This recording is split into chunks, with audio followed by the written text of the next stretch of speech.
Well, greetings, imagination connoisseurs. Once again, it is I, your pharaoh of physical media. That's right, me, Robert Meyer, Burnett. We've reached a milestone here on Let's Get Physical Media. This is our 175th show. 175 shows in anticipation of the postponed 1000th episode of Robservations, which I just couldn't get my act together to get the 1000th show prepped and ready to go. I did the very last voice recordings for True Noir on Thursday, recorded the Walla group for episodes 6, 7, and 8, and 9 and 10. Actually, 7, 8, 9, and 10. That went really well. Walla is you bring in a bunch of actors to do background voices and say things and do things that you need. So that got finished. And for those of you who are asking, yes, the Otoy Star Trek video unification, we did a supercut of it for this channel. And you don't want to get copyright strikes on YouTube, but they gave me a copyright strike for the best of the supercuts.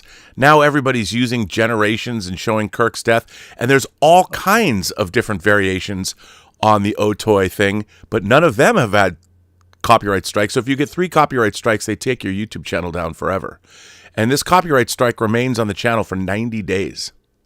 So, and that is opening a legal proceeding. Whenever you hit somebody with a copyright strike and then they protest it, that is an actual legal proceeding and there's court involved.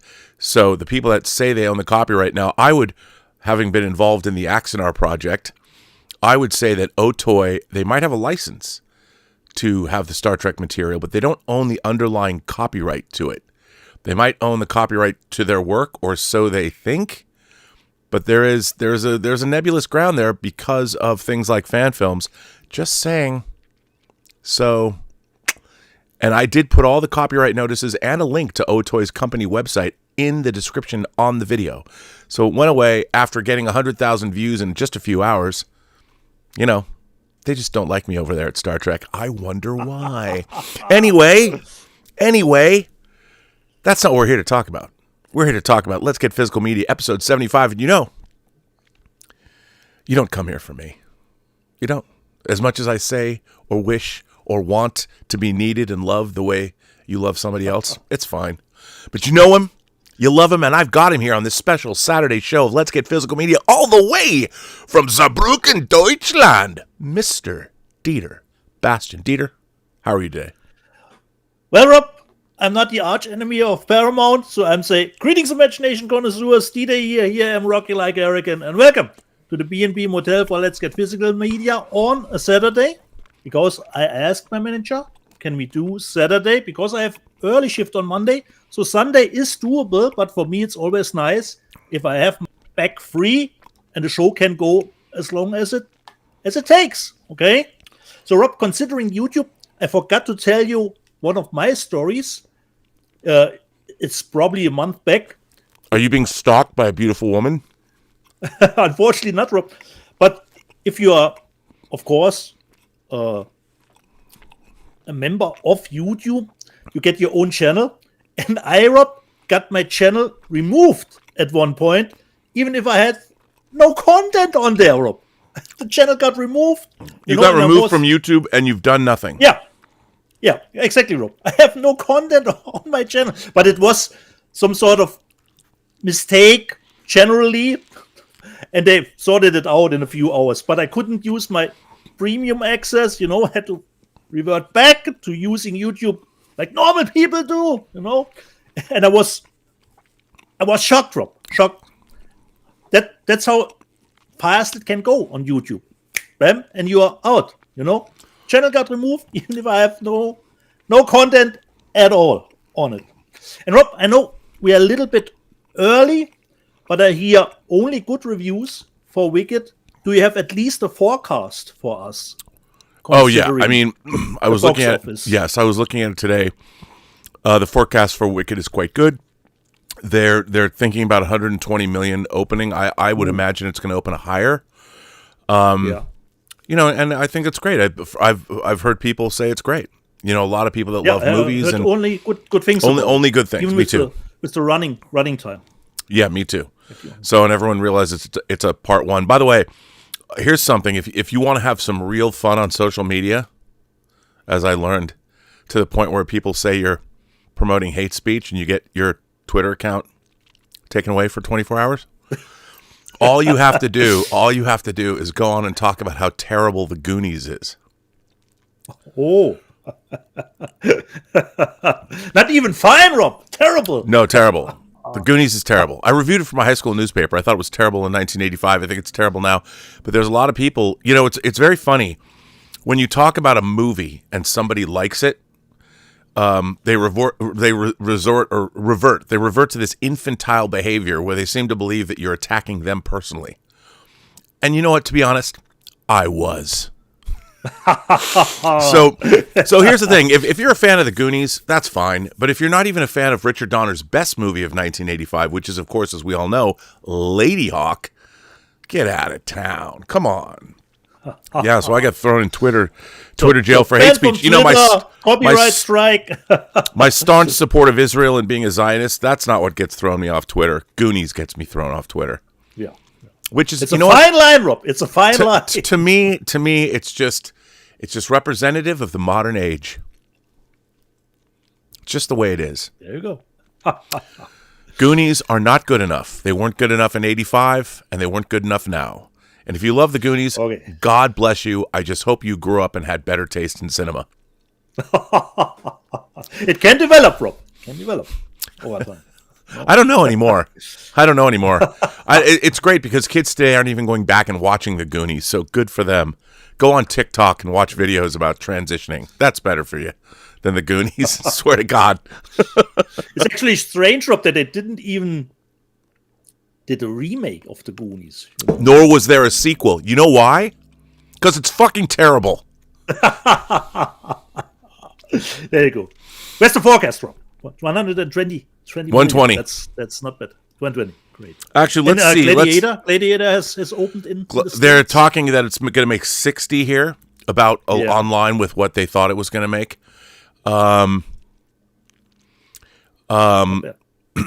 This is interesting. John Watts, who directed the Spider-Man movies, says that they were going to make a sequel to the movie Wolves. And really? Yes, and Wolves was supposed to come out theatrically. John Watts is a guy that he grosses $1 billion at the box office, and his movie was supposed to come out theatrically, which means he probably got bumps into it, and he's no longer going to make a sequel to Wolves because he says Apple didn't cancel the sequel. I did because I no longer trusted them as a creative partner. Ooh, okay. And I think this is becoming more and more, if I can say this, more problematic in the, and I'm being serious here, not in like the Goonies was was serious, but semi-serious.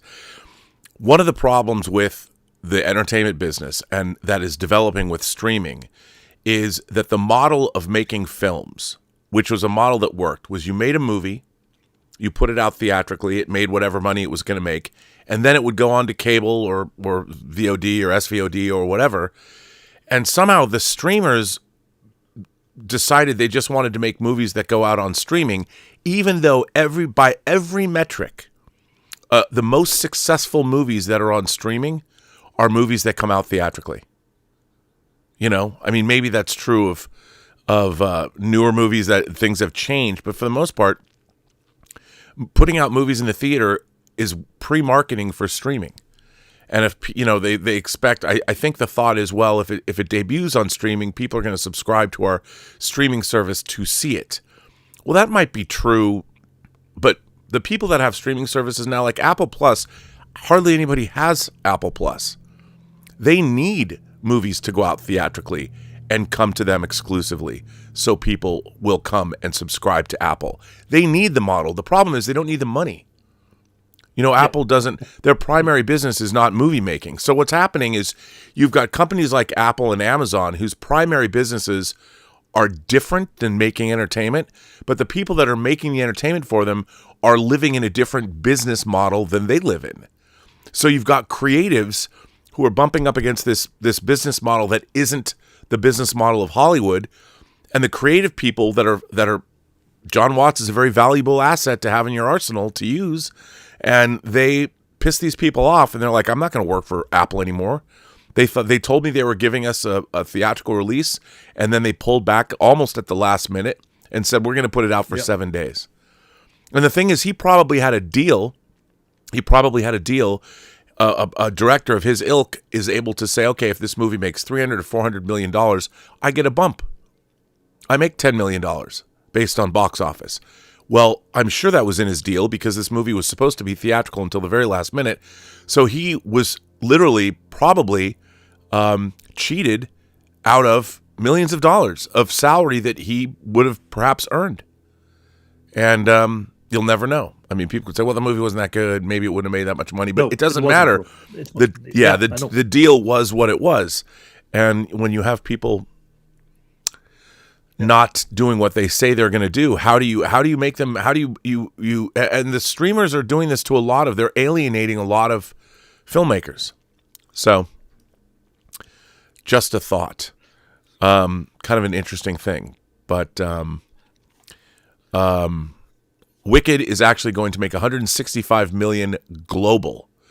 So we actually, Rob, Germany is the last one to get the movie. We have to wait 2 weeks until it comes out here. Really? So it's not opened everywhere internationally. Yeah, so it's Wicked looks to be making around 117 million domestic and 64 million from international. It'll be the biggest opening weekend for a film based on Broadway adaptation, ahead of Les Miserables, the 6th biggest opening weekend of 2024 worldwide, and the 4th biggest opening weekend ever globally for a musical, ahead of The Little Mermaid. So it's landing a little bit. It's landing in right within what they thought. Yeah. So we'll see. And when we think about The Greatest Showman, Rob, how long The Greatest Showman did run, right? That legs upon legs. So that could happen to Wicked too. Well, they're going to start allowing music stuff. December, like early December, they're going to allow sing-along. You can go in and watch the movie and sing along with the songs. So maybe that'll give it a boost. I heard, Rob, they put up signs. Please don't sing with the presentation at the moment. right. But they're allowing that. And Gladiator 2, they're expecting will have... It did very well internationally. They're expecting it to be over $200 million by Sunday. Okay. So both of them, if you want to get glicked or glicked, go ahead and go get glicked. Do it. Do it now. Do it now. From my perspective, Rob, just 2 TV shows that I've finished, Rob. I finished Tulsa King, 2nd season. For me, totally fine. But considering Twightman Freddy, it was very easy for him to navigate through all the hoopla that he encountered in the 2nd season. So not really that much conflict, I would say. Pretty easy. Or like the guy from Screen Junkie says, barely an inconvenience, Even a car bomb, the driver survives. So nice, but just fine, as Rob would say. Just fine. Then, out of nowhere, I totally forgot about the series. The 2nd season popped up on Peacock, based on a true story. I had a great time with it. Totally great that Peacock gives us all episodes, because this is a totally bingeable show. Great twists and turns, once again, and the cliffhanger. So hopefully, Peacock, you give us a 3rd season. Had a great time with the 2nd season. Totally nice. And finally, Rob, on digital, I bought it because I wanted to see it. And it's already pre-ordered. I watched Smile 2. And for me, Rob, totally had a blast with the 2nd one. Yeah. I loved the 2nd one. I liked the 1st one even more after the 2nd viewing. But the 2nd one, immediately after the 1st one, I totally fell in love with it. The scares worked for me, the jump scares, because I know people say, they're cheap. There are different types of jump scares. And of course, in modern times, the jump scare always comes with a dynamic push, considering the volume. But the jump scares in Smile 2 came out of nowhere. I was not expecting it. I jumped 3 or 4 times. Well, those are the best kinds of jump scares. Exactly, Rob, because I wasn't expecting any. And a cheap jump scare, you can expect, case, she's opening the refrigerator door, probably something behind, volume gets down. But here they came totally out of nowhere. And then when it comes with the sound push, it totally worked for me. It had a great opening where it totally continues the first one. But I think, Rob, you don't even have to see the first one. You can totally watch, I think, Smile 2 on its own. Of course, it's better if you have seen the first one, but it's not really necessary because we get a complete new story. And I wanted to give you another axiom of mine, Rob, considering Smile 2. Dieter axiom. Yeah. And it's called VPP, Rob. What does VPP stand for, Rob? Verisimilitude Product Placement. Because there were a lot of people who were upset because of the was water. For me, Rob, this is totally verisimilitude product placement. Because she's a big star, she has her favorite brand. I have my favorite brand that I drink, Rob. So why wouldn't the star have her favorite brand that she drinks, like was water? Yeah. And I totally love real products instead of fake products. I agree. So for me, that was totally verisimilitude product placement. Other example, GoldenEye. When 007 drives through the Perrier truck, verisimilitude product placement. Those trucks exist. They deliver Perrier to restaurants and bars. Product placement, Mark Wahlberg in Transformers just open the Bud Light in all the action and have a Bud Light. That's product placement. Up? Yeah, exactly, Rob. Exactly. Dakota Johnson in Madam Web just carrying around a Pepsi, not even drinking that stuff, that's product placement. But for me, in Smile, with was, for me, verisimilitude product placement, Rob. She has a brand that she drinks. I have no problem at all. That some people got upset. She drinks that was water again. I like again. it. I'll give it to you. For me, it totally fit the character. Big star. She has her own brand, For me, that was not an issue at all. And for me, I loved it, Rob. Loved it. Well, totally great sequel.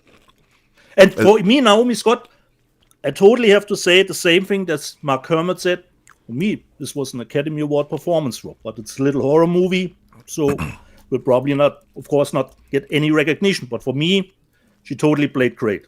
For me, the whole way through. So for me, it was even if the movie was longer than the first one, 10 minutes, it had a better pacing. So the first one was a slow burn, but this one for me was always driving because I loved just the setting. The whole concert vibe, rehearsing stuff, going on a big tour, her mom always pushing, the show must go on, the trainers kept rolling, and she keeps a lot of other people, occupied and have their jobs with the star together. So for me, the whole setting was great. Unlike Trap, Rob, which was, of course, the best comedy of the year, which was a human product placement. Here's my daughter. Look at my daughter. She can sing, she can dance, she can act. At least Shyamalan thinks that, And here, have her 17 songs and her whole album, This was even human product placement in Trap. But for me, Smile 2 was great. Well, I watched something. Yeah. What did you watch? I watched, well, I'll tell you, I was, yeah. I've been, all I do is edit True Noir. All I do is work on True Noir. We're going to record LA in True Noir. That's all I do. But I needed to take a break. So I was tired, and I went up to the movie room because I've been rewiring everything and cleaning up because we're going to have guests next week and stuff. So I was in there because the dogs love to chill out in the movie room, and I'm just like, I wanted to watch something, and I got sucked in to Alfonso Cuarón's Apple series, Disclaimer, with Cate Blanchett. It's brand new. So Alfonso Cuarón, who directed movies like Children of Men, which is phenomenal. I think he directed Prisoner of Azkaban, that Harry Potter movie. He made Roma, a couple years ago, Academy Award contention film. And so Disclaimer is Cate Blanchett plays a very successful documentarian. She's got this great job. She has Sacha Baron Cohen played her husband in a very straight-laced role. And it turns out that a man she doesn't know, played by Kevin Kline, whose son passed away years before, whose wife, well, let's call her deceased, secretly wrote a book that has something to do with Cate Blanchett in what she did in the past. I'm trying not to give anything away. Yeah. And I didn't like it very much. Okay. I watched the whole thing. I just thought it was I don't think it all worked. I think the story would have made for a great movie, but it was drawn out over, I think, 7 episodes. Was it 7 episodes? 8 episodes? Yeah. And it was not great. I didn't love it. And I loved Cate Blanchett's performance, but it seemed very contrived to me. And then when I got to the end, there was kind of a twist in the way things happened. And I thought that the twist in the way things happened, because you realize there's an unreliable narrator. Like, here's the thing. If somebody is showing you events in the past, this is something that really I can't stand. If you're watching events in the past and they show them to you one way, and then you find out, like, if there's an additional perspective put on it, like somebody else was watching the people in the past that you can see, and they see something that we haven't been shown, that's cool. But when you're shown something as exactly the way it happened, now you're supposed to believe because what happened was actually someone I get it. Like, I understand there's this conceit because there's a book involved. There's a book that's published, and you're in the book. Some of the time you're in the book and you're hearing this narration, and you're supposed to be in the book, so you don't realize that what you're watching in the past was the author of the book's impression of what happened. But if you're doing that, I don't know. It didn't work for me. The performances are great. It was beautifully shot. There's some unbelievably hot sex in it for a non-pornographic movie. Some good stuff. Beautiful people. Fucking. Always a good thing. But it didn't work for me. And, Alfonso Cuarón is one of our great filmmakers. And he wrote and directed this. So, there you go. All episodes, Rob. All episodes. Yes. Every episode. Yes. Okay. Was the show on your radar, or was it a back show? Was it what? Was the show on your radar? I knew it. I knew it had come out, but I didn't know anything about it. I knew it was called Disclaimer. I'm like, I hadn't read any reviews about it, and I know it was based on a novel, only because I saw that in the opening credits, and then there's a novel that figures prominently in the show. But I didn't. I wanted to love it. I just didn't love it. Okay. I didn't love it. I wanted to love it. Okay. Didn't dig it. But I did watch the whole thing. I watched it in one sitting. I started watching it at like 10 o'clock at night, and I watched the whole thing till like 4 a.m. So, then I went to bed. Not in a way, Rob. And the dogs love it because then the dogs they get to sit in these big marshmallow like couch. We have these like copper couches, and they love it in there. So anyway, nice. So what is it? We're 25 into this minute. It's 25 minutes into this show. What is the show about? Physical media. Who starts, Rob? You go ahead. Go ahead.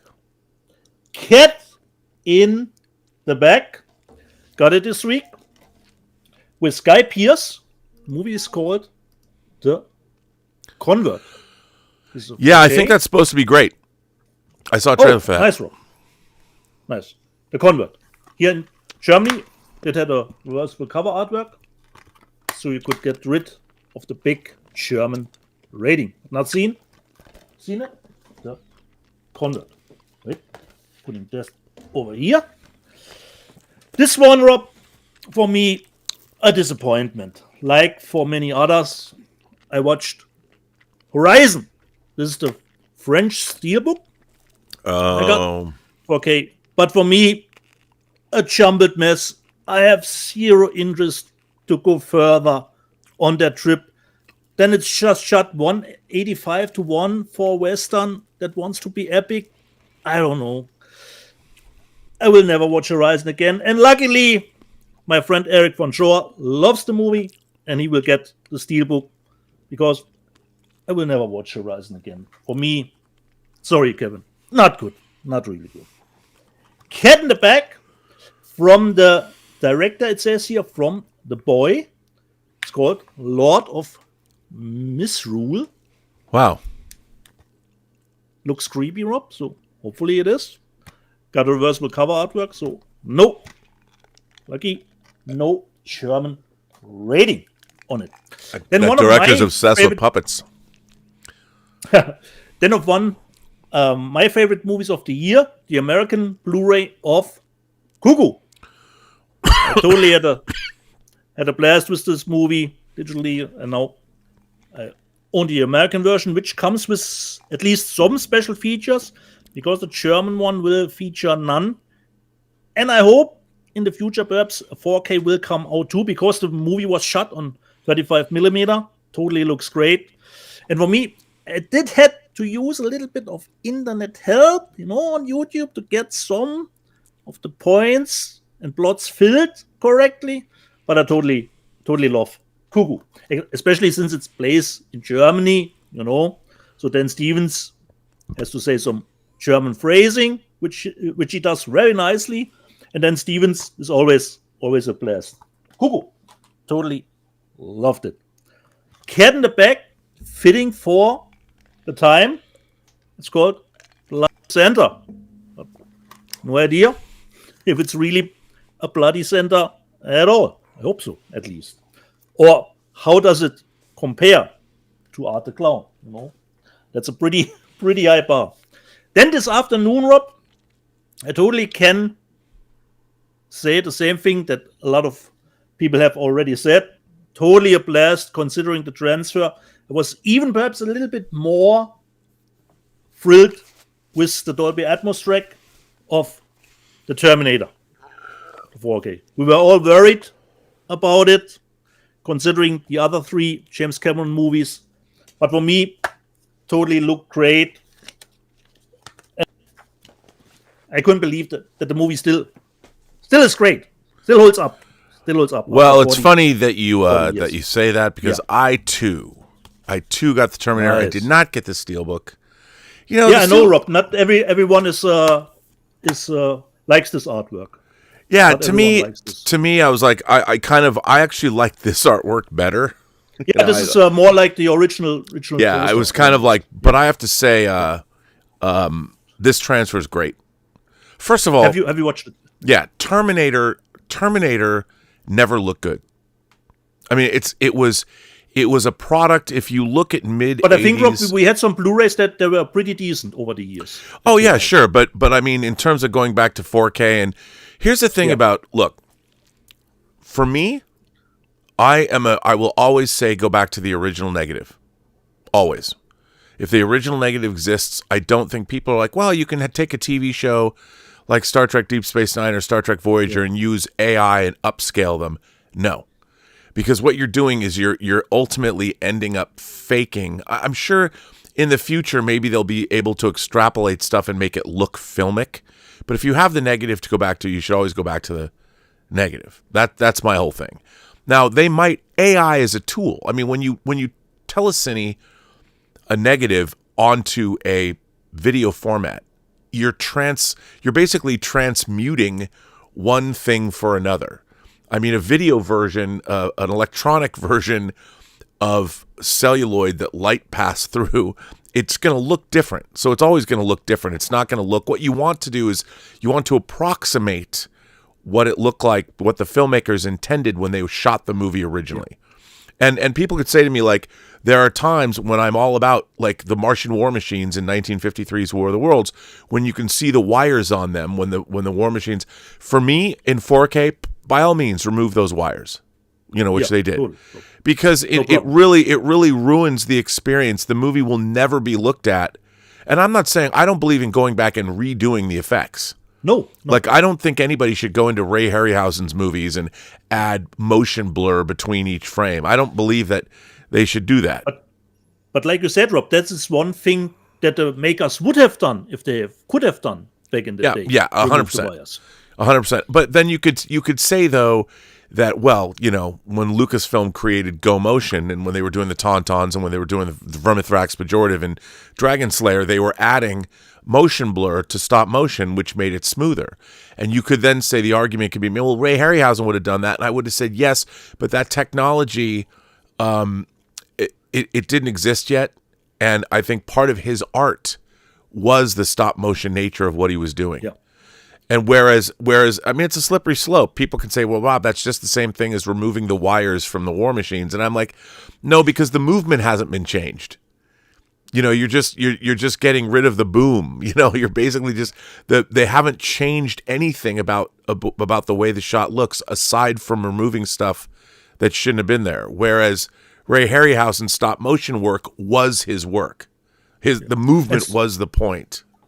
And stop motion still exists, Rob. We have, Chicken Run movies, it still exists, stop motion. And they still do. And Nightmare Before Christmas and all that. Yeah. By the way, I will say this, though. You know what? The one thing about the Steelbook I kind of like? This is kind of just cheap. You just get up. And the Terminator, because of its place in cinema history, but this is another film that in my lifetime I've bought this in every video format. I bought the VHS, I bought the Laserdisc, I bought the DVD, I bought the Blu-ray. Now I have the 4K. I never have to buy this movie again. And the German version back in the day, Rob, was censored in I think really two scenes. Yeah, Rob. When he goes with the scalpel in his eye, this scene was censored back in the day. But it's not even real because it's a robot. Yeah, but not here, Rob. They said no. It's not a robot. That violent stuff in it. What do you say about the sound, Rob? About the Dolby Atmos? Oh, it's incredible. The sound is incredible. Great. The sound is a huge upgrade. Yeah. It's a huge. I'm speculating, Rob. I think they took the Gary Wrightstrom remix that they already had and pushed it even to Dolby Atmos. Yeah, but it's just an assumption. I will not be targeted from Galen Hurt to say something wrong. Right. No, I thought it was great. I mean, it's a really impressive disc. I mean, this movie was a low budget film. It was like $6 million in 1984, and it's definitely the money's up on the screen. Yeah. But it was the one that made Arnold to the big movie star. Yeah. Conan was the first step, and this was this is that. And the movie, to me, I know it's sacrilege to say this, but the Terminator is my favorite Terminator movie. Yeah, totally. Because I mean, Terminator 2 is fine, but it to me it's not as the call it a B movie, but the low budget nature of what Terminator was and how it was conceived and what James Cameron did with it, it's a tour de force of watching a new director who'd cut his teeth working for Corman doing effects on Battle Beyond the Stars or Escape from New York. It's a tour de force watching somebody emerge who has, like Spielberg, which I'll get to, and I got a Spielberg movie this week, that you're watching somebody who truly understands the art of cinema in terms of editorial, how one shot leads to another, and using all of the tools in his toolbox without the kind of money he might have wanted. The funny thing about this is you go from Terminator in 84 to Terminator 2 in 91. And so, you've got a 7-year difference, and the difference in price of these movies. Terminator 2 is the first $100 million movie. Yeah, I know. Now, I get it. He'd earned the right to do that. But to me, the wit and the verve and the excitement of Terminator is it's one of those times when I was gobsmacked in the theater. I went and saw it opening weekend in the movie theater at the Crossroads Cinema, and I just sat there with my friends going, oh my God. Because we didn't, back in those days, we didn't have the disparity between movies. You didn't have a $6 million movie and a $100 million movie. So when you were watching low budget genre films in the theater, you still were, you thought of them as any other kind of movie. No Hollywood movie was delivering the thrills that Terminator was delivering. You had to go to a lower budget B movie put out by Hemdale or Orion or whatever to get those kinds of thrills. And some of the effects, like when he's repairing his face, of course, but I don't like care. You said, Rob, you have to know that it was kind of a low budget affair, and Terminator has a roughness, an unpolishedness to it that helps the movie. Yes, even of course T2 is my favorite. Yeah, I mean, everyone loves T2 because it's $100 million slick as fuck movie. Yeah, I know, and I mean, it's great, but, Terminator. And I didn't need the steelbook. Still a classic. Yeah, and it's definitely worth But buying. this is great too. So it was very tough, steelbook or that cover, because cover is Yeah, great. and it had the matte finish, which I love. I love those matte finish titles. And I really like what they did in how you see Reese and Sarah Connor in one thing and the thing in there. It's good. I didn't notice that, Rob. I didn't notice that. Yeah, Sarah Connor and here, look, you can see them. Nice. Thanks, Rob. Thanks. Yeah. Thanks. Good, Awesome. good stuff, Maynard. And the last one, as the first part of my whole, even if I did get the A24 one already, but I didn't want to leave that exclusive media book out, I've got from Rose Glass, Love, Lies. Oh, I know why you Bleeding. got that media book. Yeah, certainly, Rob. So it comes with the 4K and the Blu-ray of it, and of course the great Ed Harris. He was great. The media book part in the middle. So shiny, Rob, shiny. So I couldn't leave that out. Love, Lies, Bleeding. By the way, do did know you anything see about a new project from Rose Glass? Does she have anything new on the horizon? I don't know. Did you see, though, that speaking of A24, that A24 somehow got their special editions, like their 4K of Stop Making Sense, into Walmart? People are taking pictures, I've noticed this week. Yeah. So A24... I think Thomas Logan showed me a picture about that. Yeah, I mean, A24 is in Walmart. And not only that, there's some news. I forgot to mention this at the top of the hour. Yeah. If you bought Second Sight's Blair Witch Project, of course, which I did, the theatrical version has a mistake in the mono soundtrack. And this does nothing to dissuade me of my love of Second Sight. They saw the mistake. They've set up a disc replacement thing. If you bought it directly from Second Sight, which I did, they're not just going to automatically replace it. You have to go in, and then you have to have proof of purchase, which is fine. That Second Sight was on top of that, and they figured it out within the first week of the disc having been shipped. So go Second Sight. And so you might want to go to the Second Sight website if you bought their Blair Witch Project, which is one of the releases of the year for me, not necessarily because of the movie, but because of what Second Sight did with the restoration of the film and what they were able to do, putting it back to the way the filmmakers intended. So check that out. And I think, Rob, it was, like you said, it's only the theatrical version, so the festival cut is not affected by it. Right, that's right. Yeah. Well, I guess But I could you already showed it, Rob, but I got mine too this week. Oh, you did? So, yeah. So I got mine too. So this should be faulty too, but you showed it already, Rob. The big, insane book that comes with it. It's incredible. It's just an incredible release. I'm sorry, I'm popping on my mic. It's great stuff. Wait, Dieter, you froze. Oh, Dieter was kicked off the internet. Oh, you're back. I'm back. Okay. What the hell? And the other stuff. Is this because of that Otoy supercut? So, the Diggy that Rob already showed last week. And we had, that was the nice one that Rob showed, the all-weather backcountry notebook about it. Probably doesn't feature anything about the witch. But damn it. And we had some art cards here. Just see if I can put it out.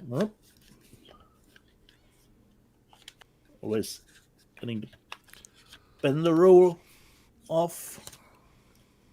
So we've got this one. Do I show it correctly? Yeah. Yeah, okay. The original theatrical poster. So the festival cut would be fine. But considering actually, Rob, Verisimilitude shouldn't be a monotrack fitting, actually, considering the Blair Witch Project. Yeah. But I think it's 2 mono tracks or something instead of something. Exactly. Because considering found footage, Rob, Cloverfield, the one thing that actually shatters the verisimilitude is the great soundtrack. Yeah, it's the sound mix. Yeah, it's true. But I wouldn't have it any other way. No. The sound should be, but no camcorder would record a sound like that. No, it wouldn't. So I got my Blair Witch 2. I give it over to you, my friend. Well, this is going to seem stupid. I don't even like this movie. Yeah. But here's how crazy we are. So you're in my boat, Rob. You're in my boat. So, I was reading some article about zombie movies, and they made mention of a director's cut of World War Z, and I think there's only the extended cut, Rob. Well, yeah. I didn't know that there was an extended cut. I didn't know. Yeah. And so I go online, and I'm like, I wonder if it's on Blu-ray. Well, it is. So I bought it. Yeah. And it's the better version, Rob. It is the better version. It is. And I've never seen. First of all, if you've ever read the book World War Z, it's one of the most fun books. It has absolutely nothing to do with the movie. The movie has nothing to do at all, except for the title. Except for the title. Sure. And I don't normally recommend audiobooks, with of course the upcoming exception of True Noir, which is based on Max Allan Collins. The mystery award-winning, the Mystery Writers of America Grand Master Max Allan Collins. His book True Detective is a phenomenal novel, but so is his own adaptation for the audio drama True Noir. But anyway, so I ended up buying it, and it's called The Extended Action Cut. Now this is a British disc. You never owned a movie before that, Rob? This is the first time you owned it? No, I hated it so much I've never owned it. But I think this is a bootleg, to be honest. No, I don't think so, Rob. The extended cut is available. I don't know. The back of it looks a little it's a sketchathon. No, Rob. This is an official release. There was always an extended version. I know, but with World War Z. I don't know. It's got a video on demand. Maybe it's because it's old. And Amazon is starting to take return discs, re-shrink wrapping them, and sending them out again. Amazon's. I don't know if I'm gonna. I mean, I'll buy new stuff, but it's a sketchathon over there. Very, very sketchy. But anyway, so now I own it, and it is the better version of the movie, Rob. And maybe I'll like it better. It's not that different, Rob, but it has a little bit more gore, a little bit more. Yeah. More story. So I bought that because I'm insane, but because I'm like, what? I couldn't buy enough. I had to buy that, but it wasn't very expensive. It was like $10. Yeah. So I was like, And it was only because I'd read an article about it. The 4K is just a theatrical version. So you're in that conundrum again. The extended is the better version. Of the movie. So, yeah, and for World War Z, don't give a fuck. Don't care. Just don't care. Except for a Schnäppchen for the extended cut. I mean, especially if you read the book. The book, it recounts. So imagine the zombie apocalypse happens, but then we defeat it. Humanity defeats it. So, but the book is interviews with everybody that survived. There's military people. There's all different walks of life, and they're interviewed about, and each chapter deals with something different that was happening all over the world. The book is awesome. Would it be more? Would it better to make a TV series about, considering they could have J. Michael Straczynski apparently wrote an original draft of World War Z, and they didn't go with it for whatever reason. Yeah. And they didn't even know, they had to reshoot the ending. They didn't even have an ending for this movie. This movie to me is everything that can go wrong. And I will say this, there's a lot in this movie, like the beginning in Jerusalem, when the zombies come, because the Muslim call to prayer gets all the zombies riled up and they attack and they're stacking over each other. That's a great scene.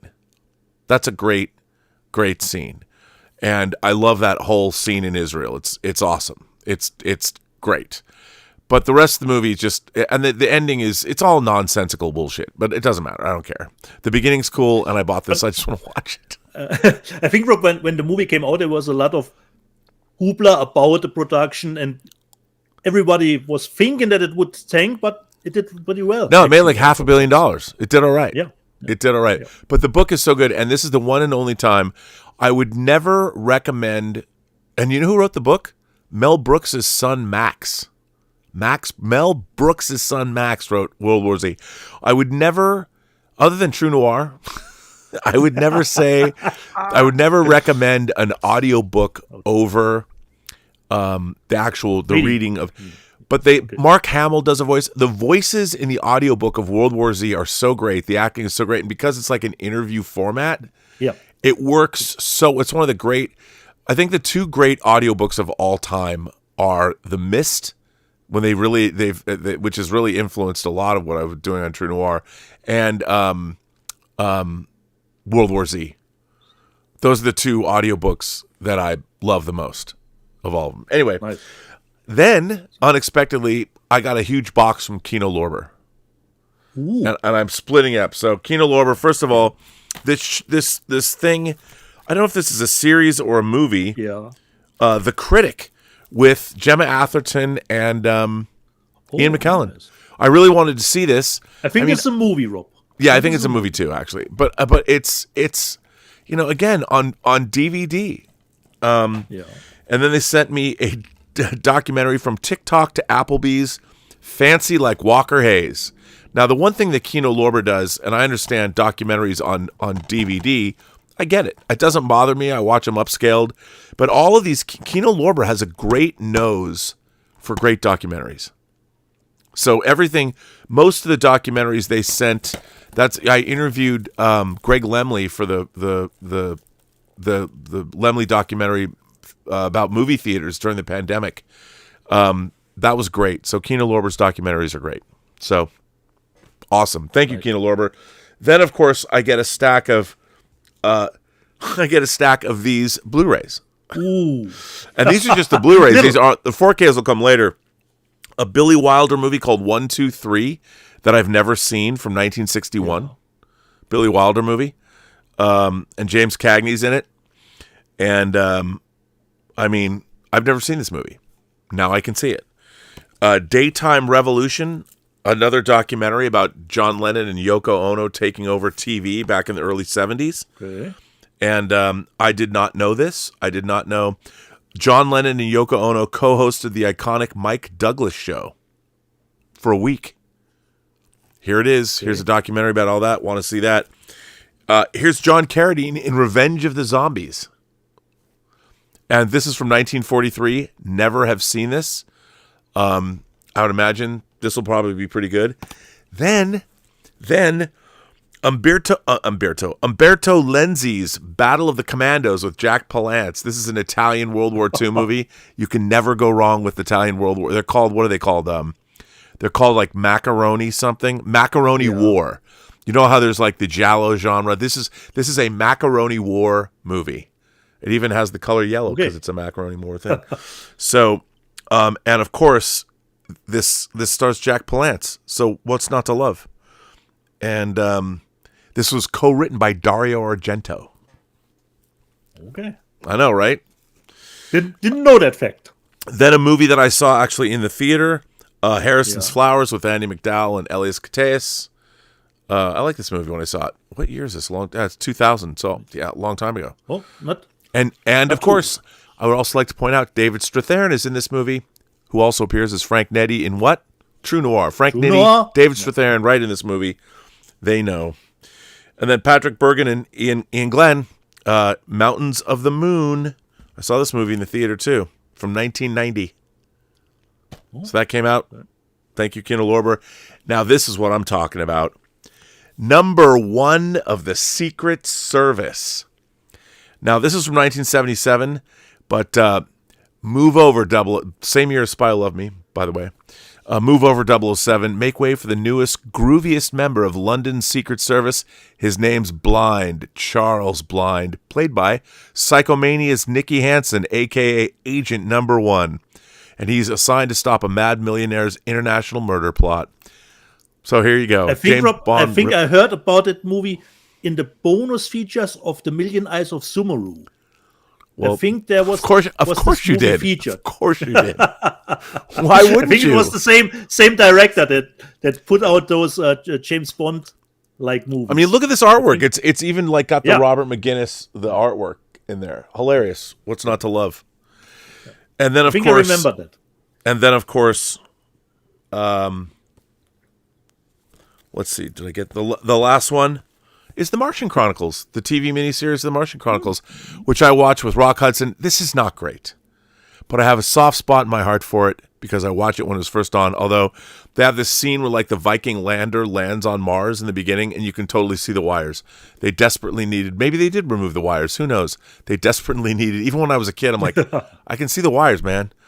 And this came out when I was 13. Yeah. And I just read the book. I mean, I have it because it's science fiction. There's some good stuff in it, but it's not wonderful. But anyway, thank you, Kino Lorber. They can't all be. Thank you, Kino Lorber. That was, and I'm not done with Kino Lorber, but these are the Blu-rays. These are the Blu-rays. Yeah. Rob, we have some super chats. We got some super chats, do we? Super chats. Let's see who's coming in here. Let's see who's coming in hot today. Shout out over Ken. Tracy, A World in Pajamas. Oh, Tracy, we could never hate you. She says, you're all going to hate me. But I watched Gladiator 2, and I thought it was bonkers. It was somewhat entertaining, but it had nothing to do with ancient Rome. It should have been set as a fantasy movie. Well, to be fair, it was. When Pajamas, there were a lot of people who are not too kind, considering Gladiator 2. No, and I think are all over the place. Yeah, they're all over the place, and I don't know what people were thinking. It is not the Highlander 2 of the Gladiator franchise. I still think it's the Top Gun Maverick of the Gladiator franchise. Yeah, it's fingers crossed, Rob, for the better extended cut later. Yeah, but I liked it. I really liked it. I had a lot of fun with it. By the way, you can see an epic Designing Hollywood that I dropped yesterday on the John Campea channel. That I interviewed John Matheson, the DP, Janty Yates, the costume designer, and David Crossman, the military and armor costume designer.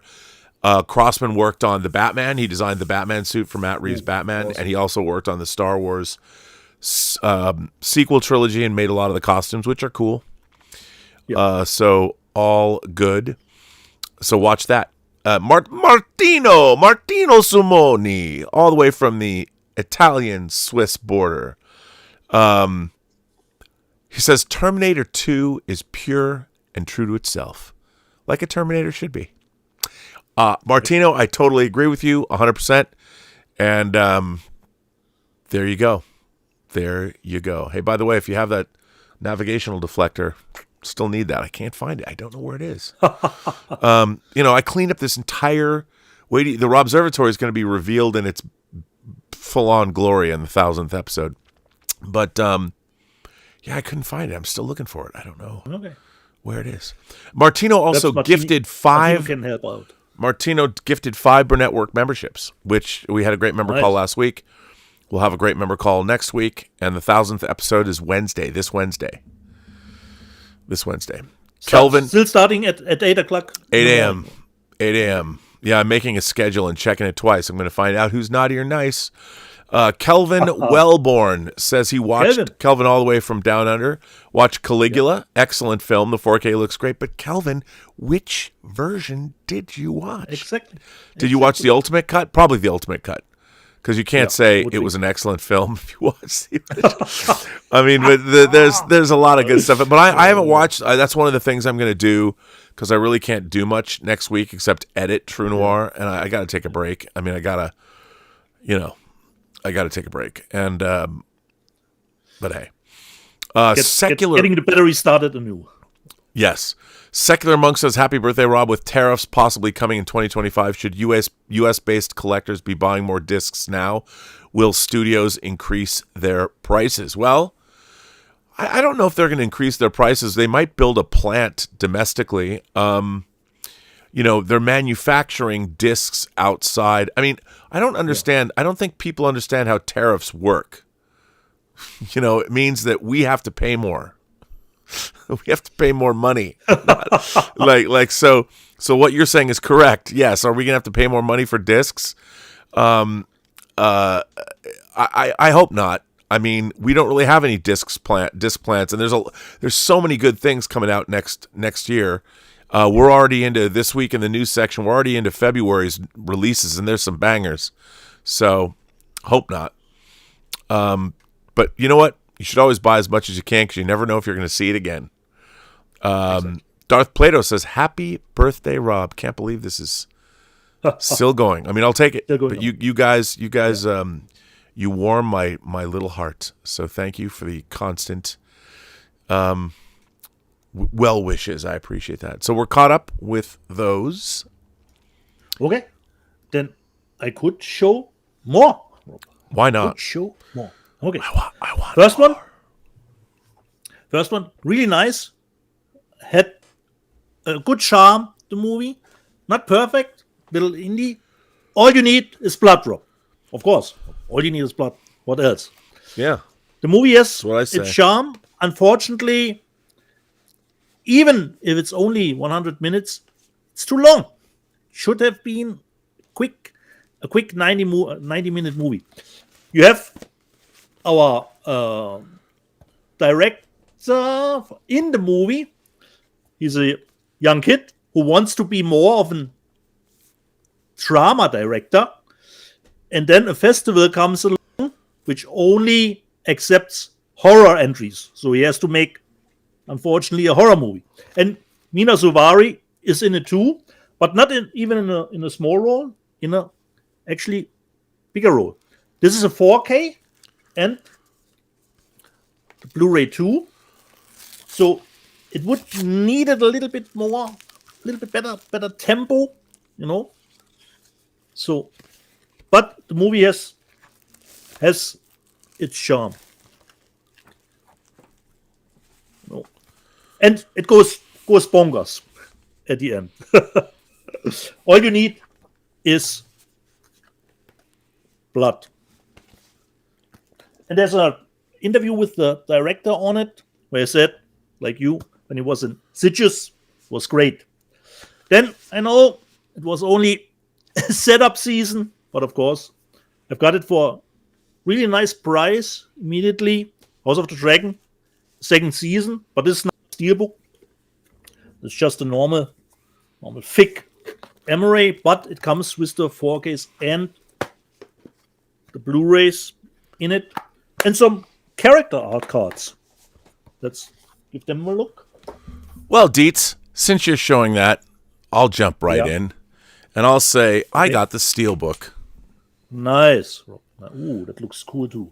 All must choose, and you know what? I got to say though, it did come with the art. The Steelbook features the art cards too. Yeah, I got the art cards. Now, what are you supposed to do with this? You can't put the art cards in the Steelbook, I don't think. Okay. No, you can't. I mean, it's nice that they did this, and the Steelbook is dope. And I think I have the first season. I have the most. So the art cards are extra in yours. Yeah. Considering yours set. Okay. Yeah. Did yours come inside your box? Yeah, they are inside the paper. The paper slip, at least. So these are cool. These art cards are actually pretty neat. You know, and they say who they are, and even if you have to wait probably 2 years until finally the battle show comes moving again. Hopefully. Yeah. So, but I do like this logo and stuff. It's just I wish they'd given me. But on the other hand, I'll just put this where they go. I have the original season in. By the way, these discs are they're really great. Yeah. These nice. The transfers are. And really Rob, great. there are 4Ks for just 8 episodes. So mostly I would say 2 episodes per disc. I haven't checked it. So, I only put the first one in, so I don't know. Space. Well, let's see how many discs are here. There's 4 discs. 4 discs, so there's probably you're probably right episodes. about that. Yeah.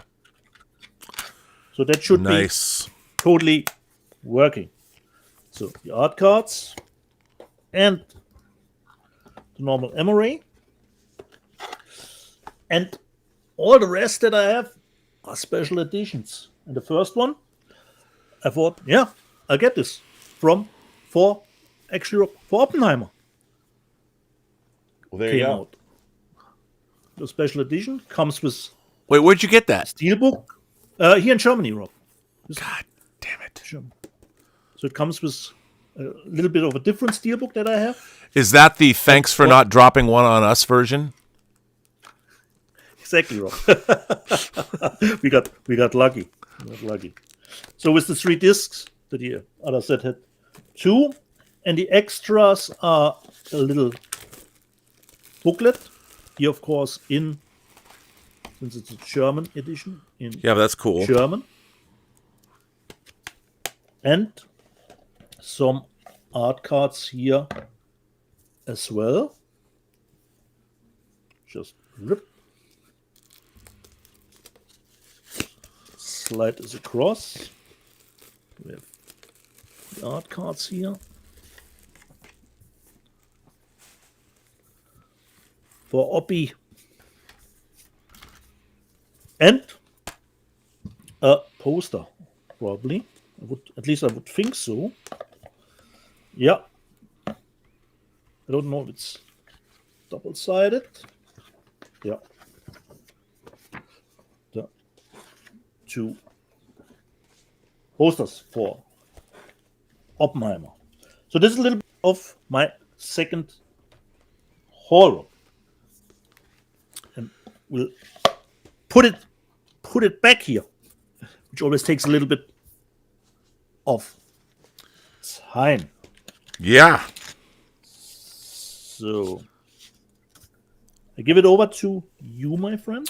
Well, Kino Lorber also included in their box 2 4Ks. Yeah. William Friedkin 4Ks. Bug. Nice. That's good. Bug, which this is the first of the 2 Tracy Letts plays that he directed. The other's Killer Joe, which I love, and Bug love this too. And then also Tommy Lee Jones and Benicio del Toro in The Hunted. When Friedkin, he was married to Sherry Lansing, who was the head of Paramount. So when he was at Paramount, he made movies like The Hunted, and he made Blue Chips. And I really hope Blue Chips is a basketball movie with Nick Nolte that I really hope they put out, because I really like Blue Chips. So getting, these are studio programmers, but there's really interesting stuff in them. And it's very funny. William Friedkin has always told a funny story about the difference of actors when he works with actors, and he talks about The Hunted a lot, the difference between Tommy Lee Jones and working with Tommy Lee Jones and Benicio del Toro. And if you totally want to look, if you want to look it up, it's really great what he says about actors. I will let you hear it in his own voice. Speaking of auteurs, I got Shout Select's version of Oliver Stone's Born on the 4th of July. They have a team up, currently they've teamed up with him. I haven't even opened this up yet, but I'm a big Oliver Stone fan. They put out Natural Born Killers.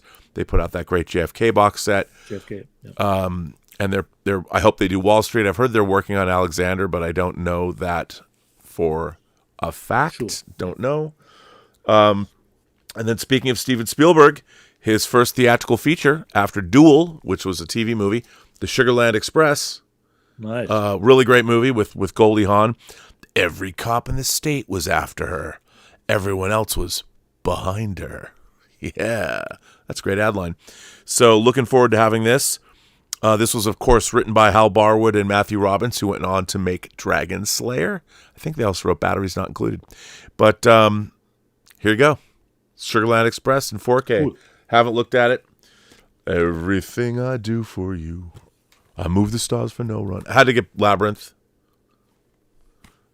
Just the normal. It's 30th anniversary edition. Yeah.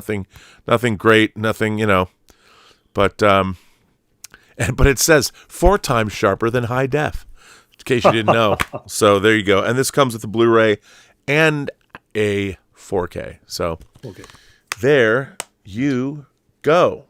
Those are a few. Nice. Let's see. I guess I did get these Arrow titles. I think you showed this last week. Sam Raimi's A Simple Plan. Yeah. Nice. You got that. And then I did get The Invasion. I wasn't going to get this. But you couldn't say no. It's Arrow, and I knew the transfer was going to look good. And here's the thing, and both of these have the original. I mean, who thought this was a great poster? I don't know, but they did. But I do love. There's a nice booklet in here. There's posters in here. It's a special edition. Yeah. I mean, this movie's not great. It's not a great movie. but I think that Nicole Kidman is really good in it. And first of all, I love redheads. I love Nicole Kidman's brand of redhead. I have to that give white it another skin, the watch. round face, the hair. I love it, and I love her. But she's not my favorite redhead. But so I got these. They came out. Arrow. There's certain labels you kind of just buy unless I hate it. I just buy everything Arrow puts out for the most part. Yeah. but there's some. I watched some of this, and there is some good stuff in it. I put it on. Okay. To watch. This is a great movie. A Simple Plan is a great movie. Yeah. As I told you last week, Haven't seen it in forever. It's great. Can't It's great. Can't wait. It's great. So I guess I will. Just quickly, Rob, in the live chat, Finity the Timey Wimey Limey says, has Dieter here watched Babylon Berlin? Unfortunately not. But like I said, our director of Hope and Glory, Eric Van Shore, does the storyboards for the last season of Babylon. Yeah. Unfortunately, I haven't seen the season yet. Well, there you go. Series. So, yeah. Well, I've got more. I guess I can parcel it out. I'll wait. Yeah. Perhaps we can do the news section then, Rob. Yeah, we'll do news. Let me just make sure where we're at in terms of... Save a little bit of physical media for after the news section. Kelvin Wellborn says, I don't mean Caligula is good, just wacky. Well, see, now I want to know which version you watched. I still have to know about it. Yeah. I still have to know because I don't know. The news, dude. There's a lot of news, a lot of great news. First of all, last week I talked a lot about a studio or a mini major or distributor that's going to change their approach to physical media. Distributing physical media. And I was going to try and get a person to come on to talk about that. And they're not on the show this week, but I was authorized to mention some things about what's happening. Their reasoning behind this is it's a tagline that may or may not appear on something they're doing new, which is created for movie lovers by movie lovers. And let's see. They might be ready to talk about it in this coming week before Thanksgiving. Now, we know, I can't say who. I'm going to leave that up for you sleuths out there to figure it out. We know that there's going to be Jackie Brown and Kill Bill steelbooks coming. Yeah. Well, those are going to be on an exclusive site. They're going to be on an exclusive site. And they will have different artwork than what was leaked yesterday. Different artwork. And those are going to be on Amazon. So they will not be available at Amazon or other online platforms. Yeah, these are no. There's going to be a new exclusive place that's being set up by a studio that is going to be the place to go to get this studio's output. I can say that. Nice. Yeah. And it will have new titles. And the important thing is, Rob, do they ship internationally too? That is a good question. That is something I can't answer yet, but that's definitely something. The site is going to have new titles, and it'll be new titles dropping every month starting in December, starting next month. And the person who gave me this information is at the very top, who would know. And it is, let's call it an exclusive website for physical media lovers. That's what I was told. It's always awesome. Nice. But it's got the people actually responsible for this, and I think it's going to be quite exciting, to be honest. So there you go, everybody. That's what I was authorized to say. So that's a big deal, and hopefully we're going to have new information. All that the NDA allows. and I don't know if I can say this. We didn't bring this up, but I may have written something or a few things for this website. I may have already written those things. I might have already submitted them. And I might have, based on some input, rewritten one and submitted it yesterday to add something I forgot to add in the first place. Might have, maybe. Might have. Who knows? The rumor mill is turning. Yeah. So let's do the time warp again. But now let's go to. There's a lot of great news. This week. Now somebody's gonna go, oh great, Rob's part of the Access Media. No, man, I want a fucking job. That's what I want. If you want to pay me in discs, pay me in discs. I don't care. Look, I'm a whore for money. Don't copyright my edits. Remember, prostitutes and whores like myself, we are getting paid for the work that we do. Just so you know. Sometimes it's harder than others. That's what she said. Bad. Okay, first in the news, Criterion. Yeah. With a list of titles, a list of modern titles, not some obscure movies from around the world no one's ever heard of. Okay. Not only art house, okay? I know. First of all, we have starring Mick Jagger. We have from Donald Cammell and Nicholas Roeg, Performance. I've always loved this movie. This is a great movie. And if you haven't seen this, and poor Donald Cammell, he killed himself after making a movie called, I think it's called White of the Eye. But that's coming out from Criterion. Gus Van Sant's Drugstore Cowboy. These are also all in 4K, which is great. Guillermo del Toro's first feature, Kronos, which is a great, really interesting take on the vampire movie.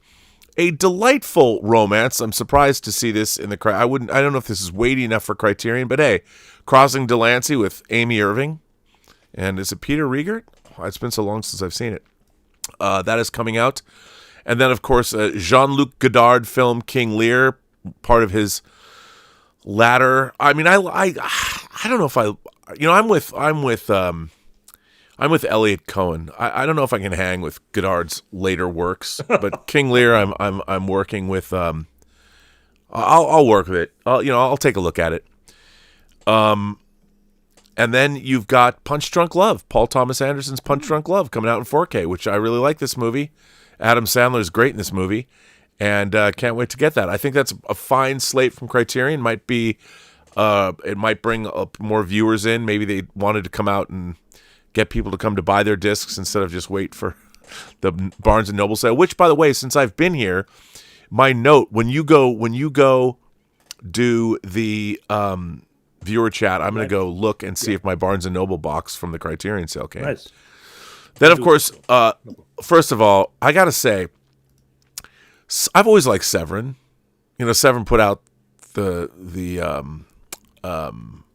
think they did put out The Stuntman, didn't they? A long time ago. Severin, man. Severin is killing it. Severin's killing it. They announced their Black Friday titles, and God love Severin. First of all, the first title, which we're not going to be excited about, you watch it, you didn't like it.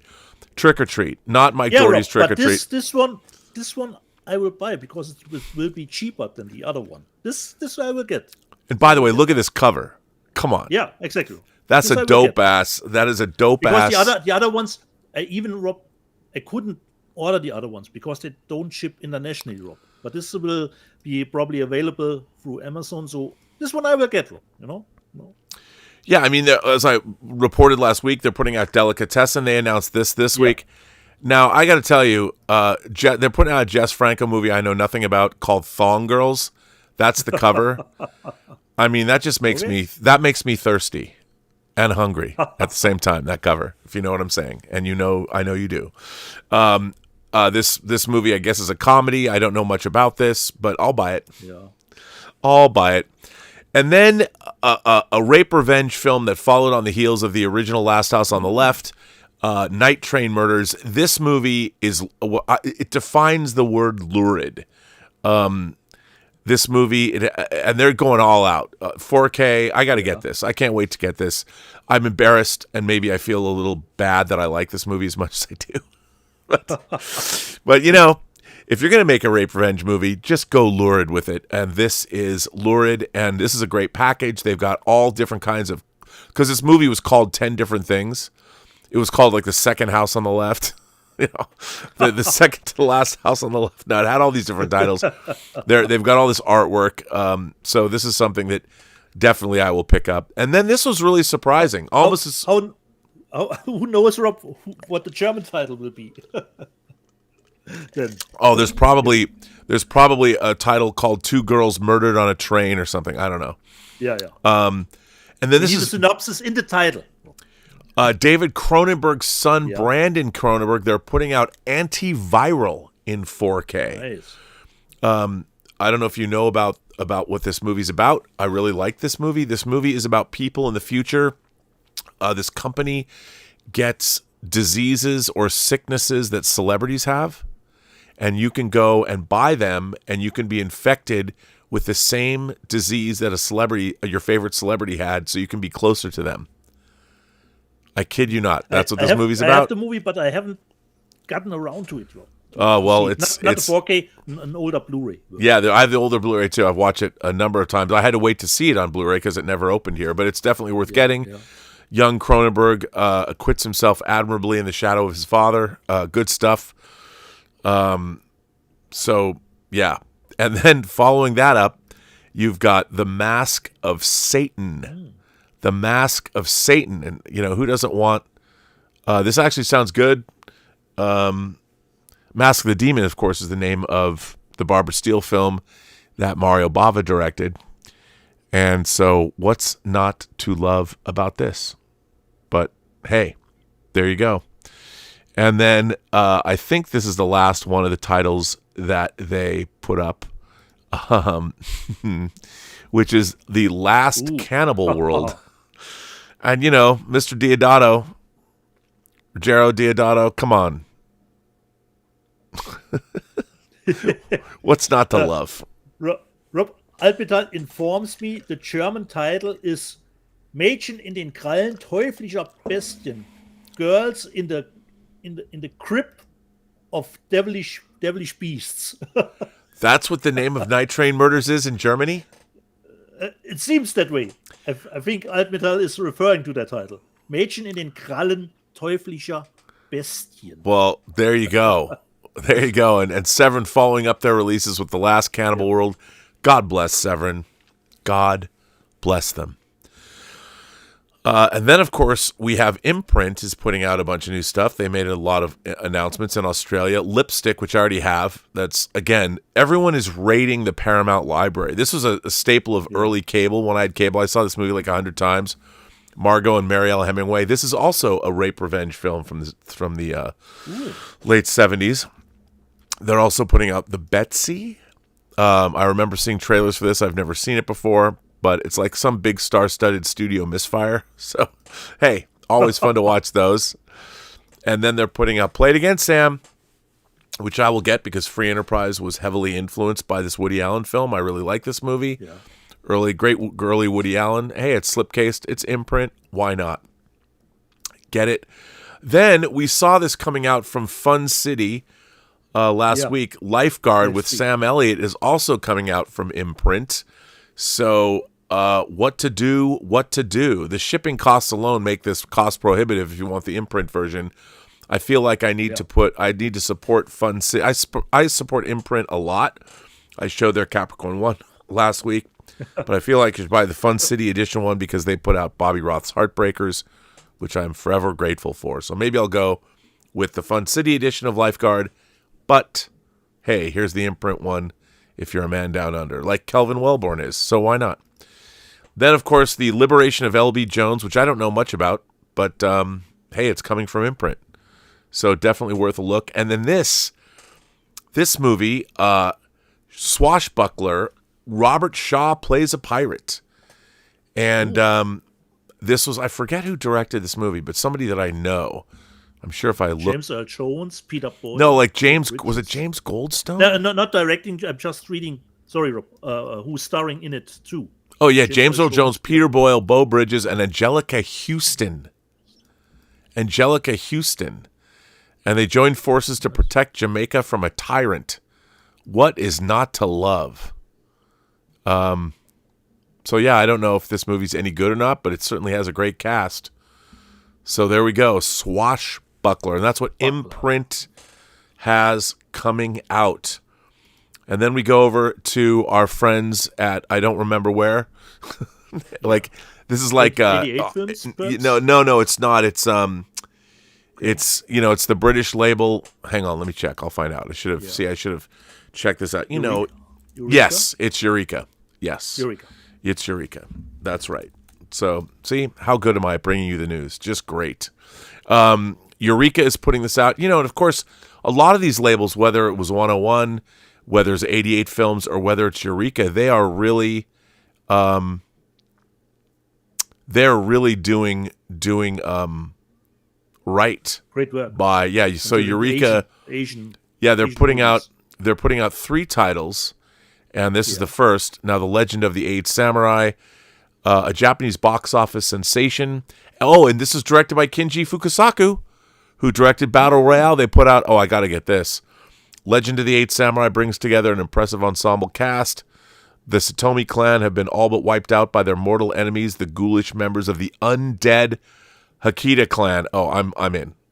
That's it. Undead clan of samurai. I'm in. Fast it goes, Rob, from into must purchase. That's it. There you go. I got to have this. And then, of course, there's this one, Dr. Vampire. And this is coming out, and this is a Hong Kong horror cinema is more often associated with the hopping vampires of Chinese legend. It is also embraced, and more often than not, lampooned the Western vampire tradition.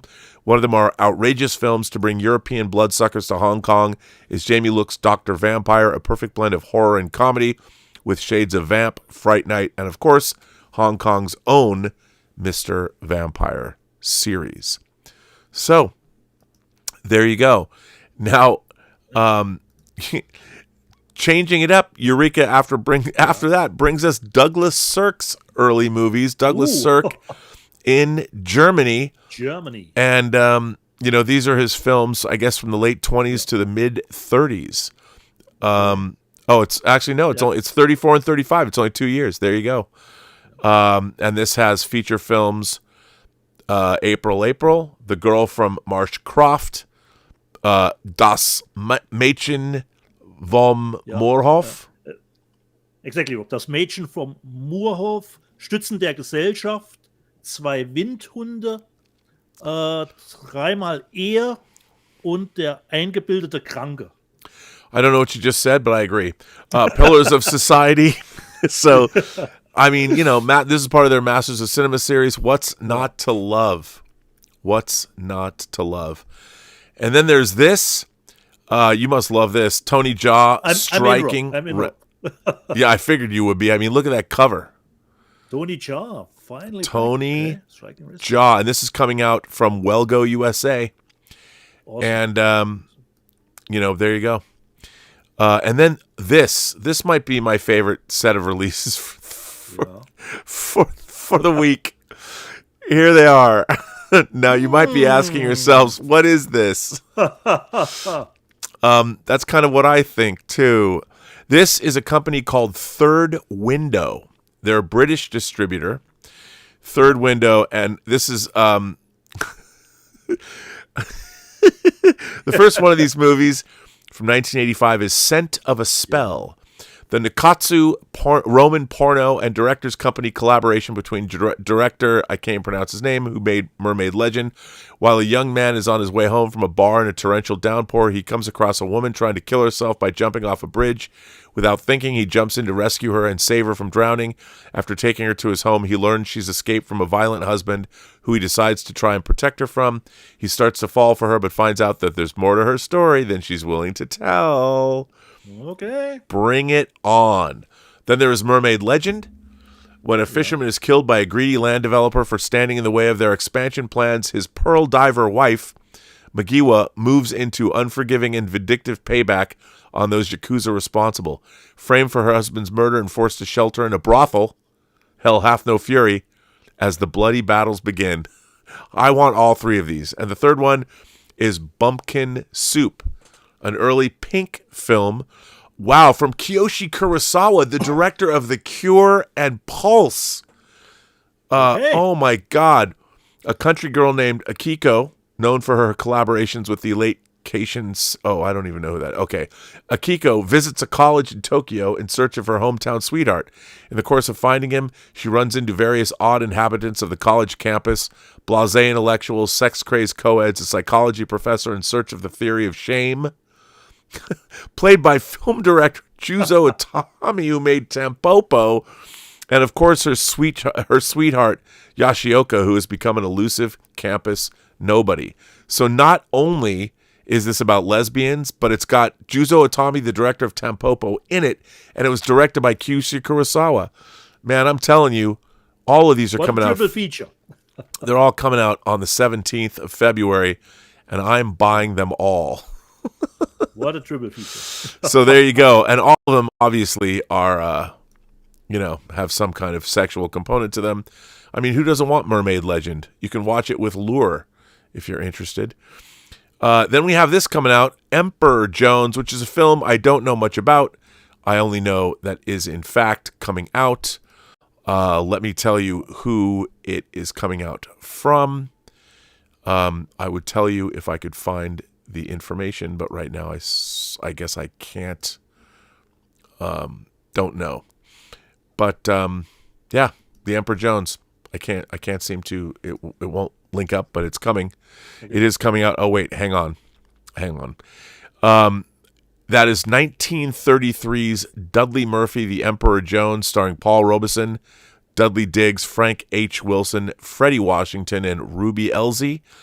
And so there you go. The Emperor Jones from 1933.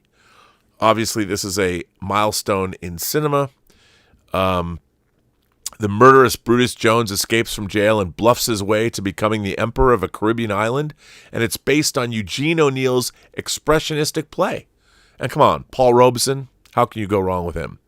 And The Emperor Jones is an American classic. Never seen it.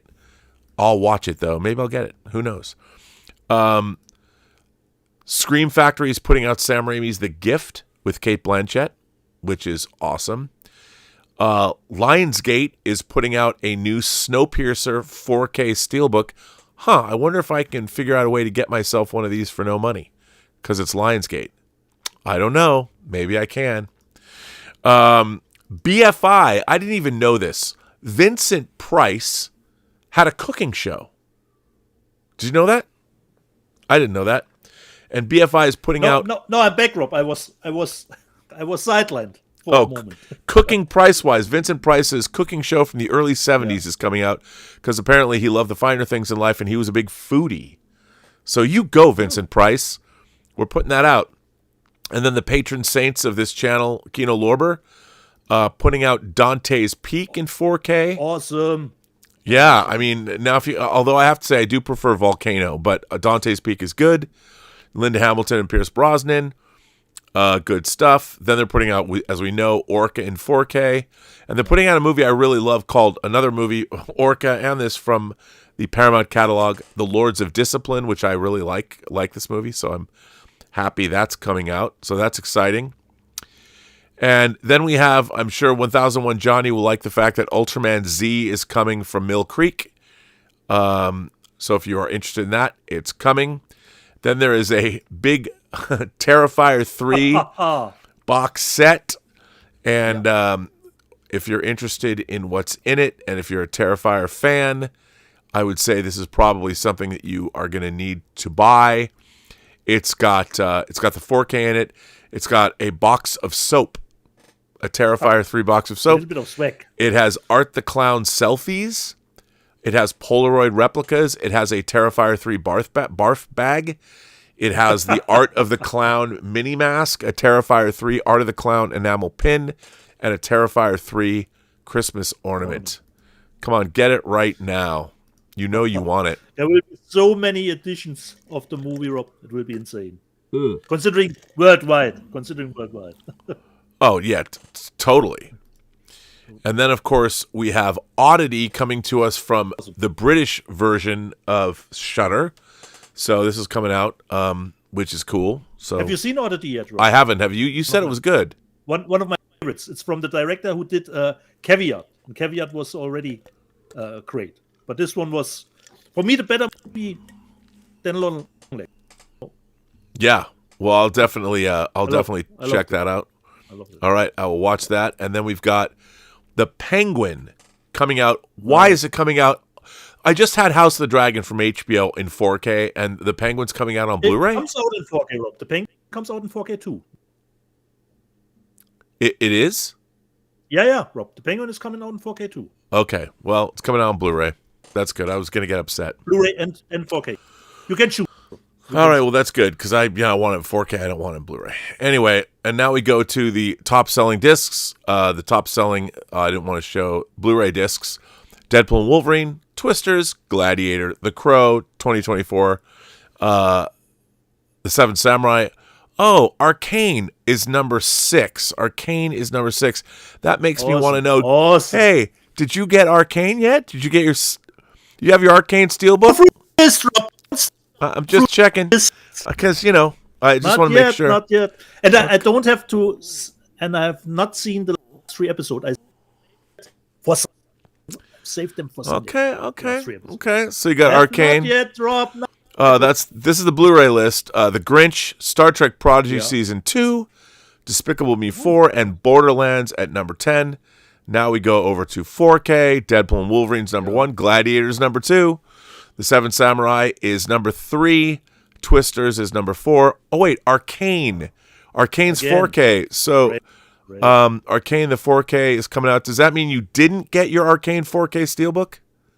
You didn't get it yet? I just want to check, Okay, just checking. I will. That's what you keep saying. Week after week after week. The Grinch, Planes, Trains, and Automobiles, The Crow, and Elvira, Mistress of the Dark. And then number 10 is Zodiac. So there we go. And that is all the news that is fit to print, Deets. That is it for the news. But a lot of really interesting titles. I mean, doesn't this one make you happy? I know it makes me happy. Thong Girls. I like to see a throwback to a time where the male gaze meant something. And you know what? Jess Franco knew exactly what it meant. And one day we're going to get back to that, because no one likes the world we've been living in. I think, Rob, we have some super chats coming in. We do. Darth Plato sent in a tip and says, what do you think of the idea for an MCU movie? Squadron Supreme, Hyperion, Nighthawk and Zarda. Henry Cavill as Hyperion, Ben Affleck as Nighthawk, and Gal Gadot as Zarda. Hey, look, man, I love the Squadron. So for people that don't know, the Squadron Supreme is basically their version of the Justice League.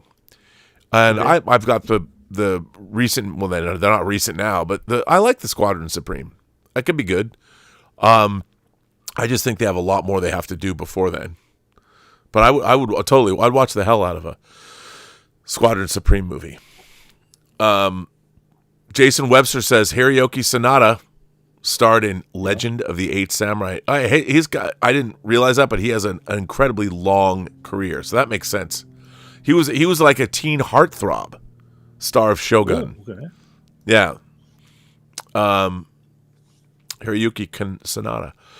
A World in Pajamas says, Tracy says, sad to say the BBC used to put Swashbuckler on a lot during the school holidays right up to the 90s. It's crazy.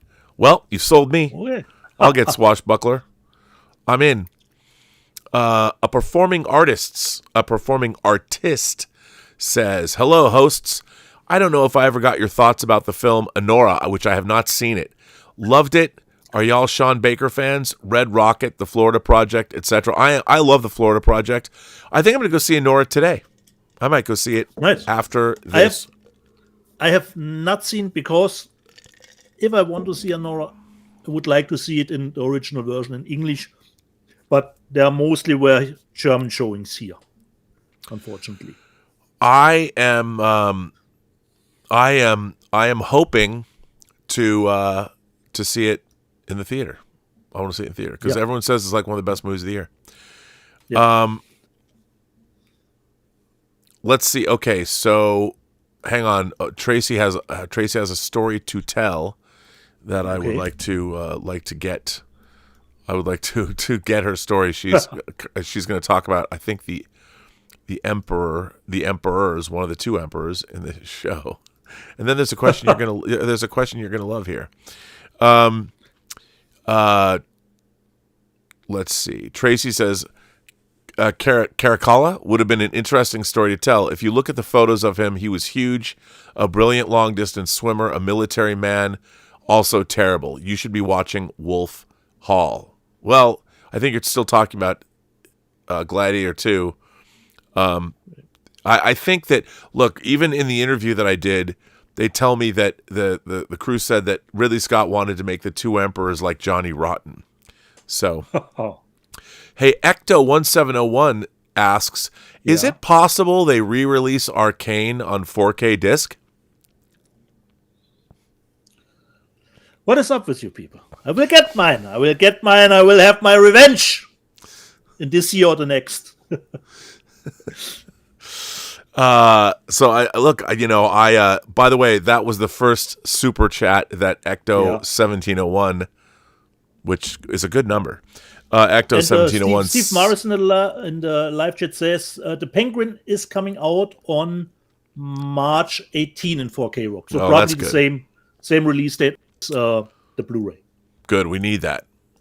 So Ecto1701. I like that title. Look at that. It's a Ghostbusters Star Trek the Ghostbusters Star Trek crossover we didn't know that we needed. There we have it. Which was great. So, yeah, I got to go see Anora. Everyone says that they loved it. Yeah. So that is the news, and we're caught up. Should we show the last of our hauls? Yeah, we can do that, Rob. Who starts? I can start. I have a few things. Okay. So, I just thought, because I ordered it from Amazon, that it was never going to show up. It just disappeared into the ether, because everyone else got theirs.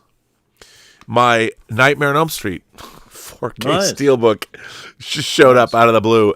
And this is something I really wanted. I like this art. Do I wish we had the Nightmare on Elm Street box set like they put out before? Was it DVD? Was it a DVD box set? I don't remember, so long ago. You mean the old one, Rob? With the the old one. With the complete back. Making it ready. This was great. Yeah, I sold mine. I would love to have that again. But anyway. Yeah, but it was DVD, Rob. DVD. I know. Why don't they do it again? But it was great to have this. And then, by the way, North by Northwest. Now, I did order this because I didn't know if I was going to get my box set. I even asked the Vixter, but they did send me the big box set with swag in it. So I'll get that too. But this transfer is stunning. I mean, they've got a few issues I was talking about with Bill Hunt. Bill Hunt. You got to look this. If you're a Hitchcock fan, this is a must own. This disc looks incredible. It's incredible. Awesome. I bet George Feltenstein was in charge of that. I bet he oversaw that, because this disc is stunning. Then of course I got because I have the first one. I couldn't not get this. I got Beetlejuice. Okay. I did get the Steelbook. What do you think of the sequel, Rob? I haven't seen it yet. I just watched it. It's okay. It's kind of fun. I didn't hate it. I didn't love it. Yeah. Because I didn't see it in the theater. So mixed. Yeah. But this is a great Steelbook. Nice. And it glows in the dark. Nice. So, beautiful Steelbook. And then, of course, something that I had to have only because, you never know when the totalitarians are going to make sure that you can't watch Blazing Saddles anymore. Although I think the incoming administration is going to protect this movie. Call me crazy. Certainly. Certainly will. Yeah, and I mean, to have who would have thought? First of all, this cover, this artwork is really stupid. I just want to say it's really stupid. I'm just saying that. But I got the Steelbook, whatever. It's great to have it. I don't know if I would have ever bought it, only because I've seen this movie a million times growing up, but just to have it because maybe my next of kin will need it, because somebody will put it into it'll get memory hold somewhere, and they'll say that this movie's not appropriate for anybody now, even though it's hilarious, and the very thing that they think it's doing is what it's fighting against. So, hey, there you go. So that's it. That's my haul for the week. Okay. Nice one. Pretty good haul. Okay. Should I do the live chat first so you can take a break and then show my rest of the stuff? How do you want it? No, do it now. Show the rest of your stuff now. Okay. Because I have more big special editions, because after, the first haul of the umbrella stuff that came in, Rob, I got addicted to more umbrella stuff. Yeah, they're quite addictive. Umbrella. And I have to give a shout out, like we always discuss, Rob, Umbrella, considering the package, every title that I will show now were individually wrapped, and then all of those 4 titles were wrapped again. Oh, yeah. And then put in the box. So how do I start? I think I start with this one, Rob. From Ty West, The House Oh, yeah. of the Devil. Set. And Rob, Umbrella has heard you, like I said. The back slip fits in immediately, Rob. You don't need to scissor something up. It fits. Because Rob is always, don't need it. Throw that away. Stupid thing. So, the Devil. And it's always nice. This is more the artwork that I know from the movie. Let's see if we have perhaps even a reversible cover artwork.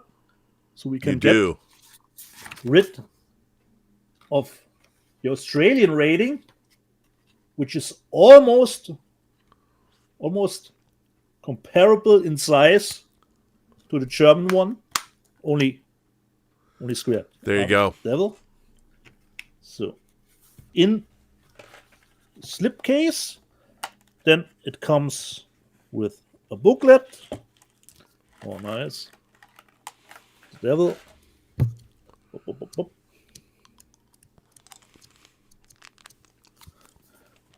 Really looking forward to see it again. Loved it back in the day. Okay, it's not that old movie. And of course some art cards. Just see. Rip.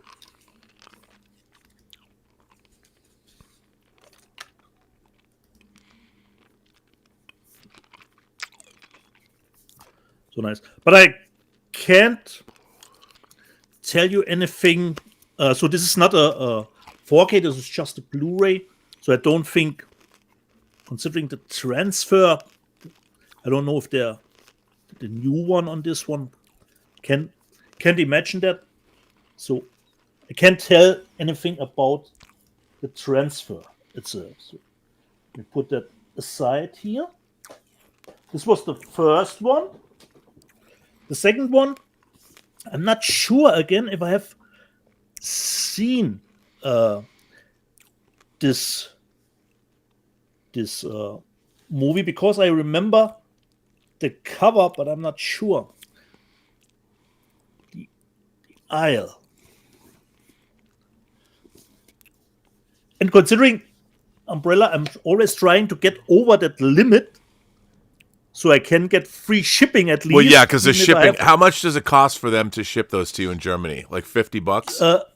Yeah, exactly. So I have to be over 200 Australian dollars. So the shipping is free then, even if I have to pay then custom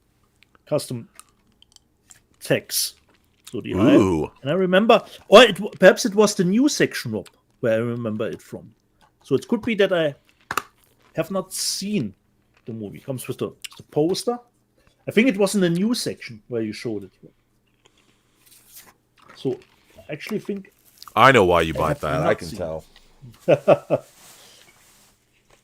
Just flip it, switch it. The aisle. Come back here. So it's a little bit tricky. So the aisle, and like the other ones, I forgot to show the slip. Like I said, Rob, the slip fits in, and there's always the limited edition number you can find on the slip. 500. That's good. Yeah, I think let me just check quickly, perhaps. think the Thai West one was 500, was 1,500. The Yeah. Thai West one is 1,500. There's always a little bit Because once different. those are gone, they're gone, man. Like, I think they put out Martyrs. I'm still looking for it. So, booklet for the aisle.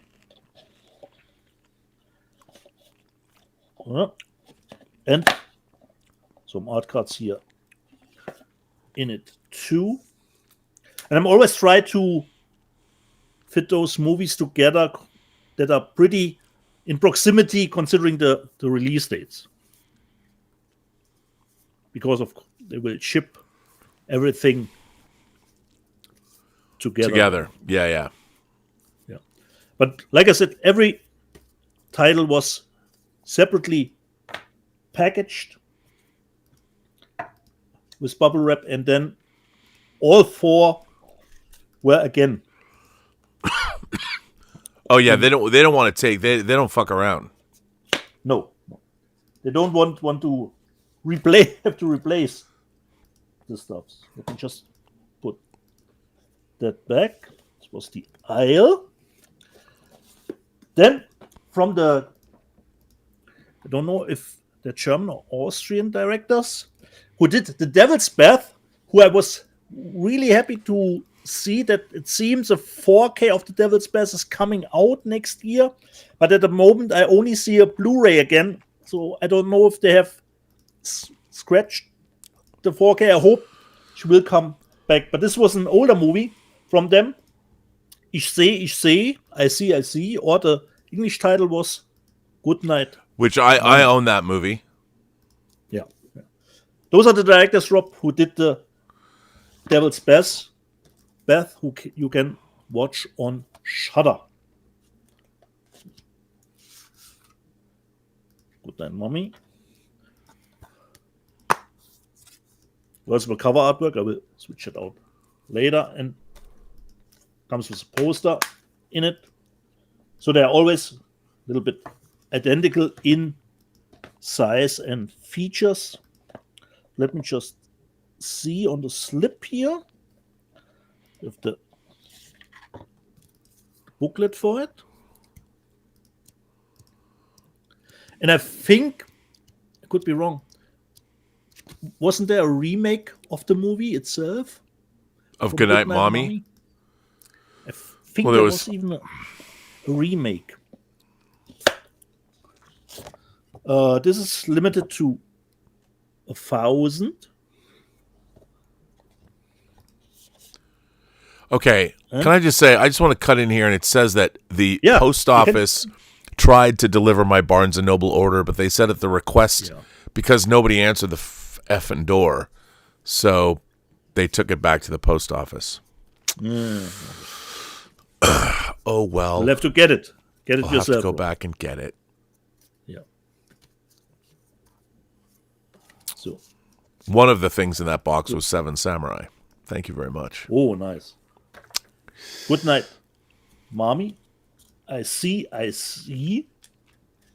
So very different title in English than in German. See. And the last one, which should thrill Rob to some extent, because I know he loves the movie as much as I do. Which from the cover you could almost think it's a slasher, but it's not. Time Crimes. Oh shit! I forgot to wait. Did I order that? You know what? Time Crimes. I gotta check and see if I ordered that. I thought I did. Could be, Rob. I have to look. Perhaps you just need to wait until all of your titles that you pre-ordered are in it. Time Crimes. Umbrella poster. order. Reversible cover artwork, which was really a great find. I don't know how I stumbled across the movie. And you should go in blind, of course, if you have not seen Time Crimes. Yeah, I got. You know what? I'm looking at these orders. I got a few. Yeah. That I haven't got yet.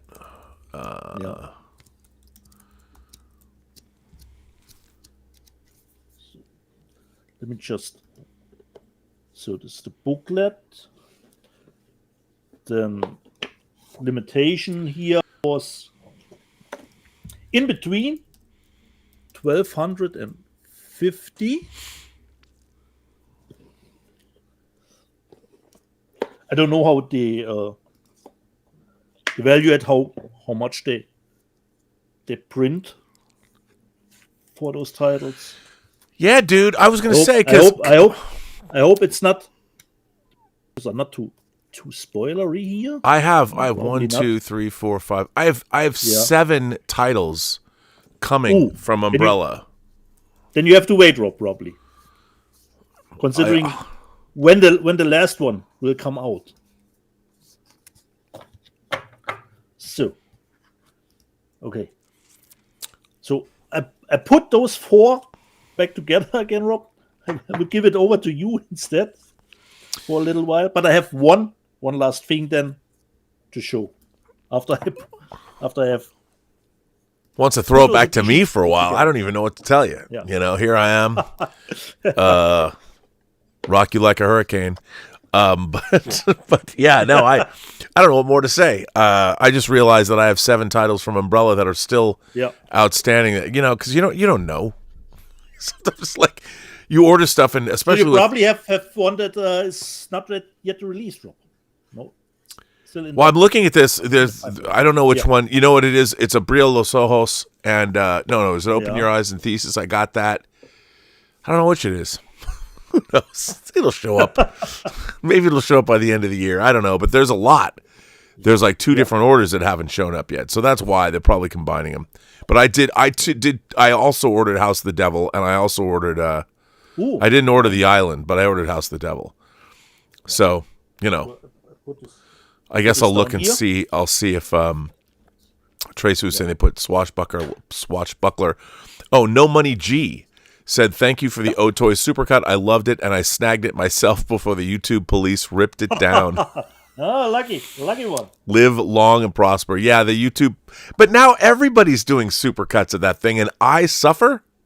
And I tried to protest it because it was transformative, and they're just like, nope. I was shit out of luck.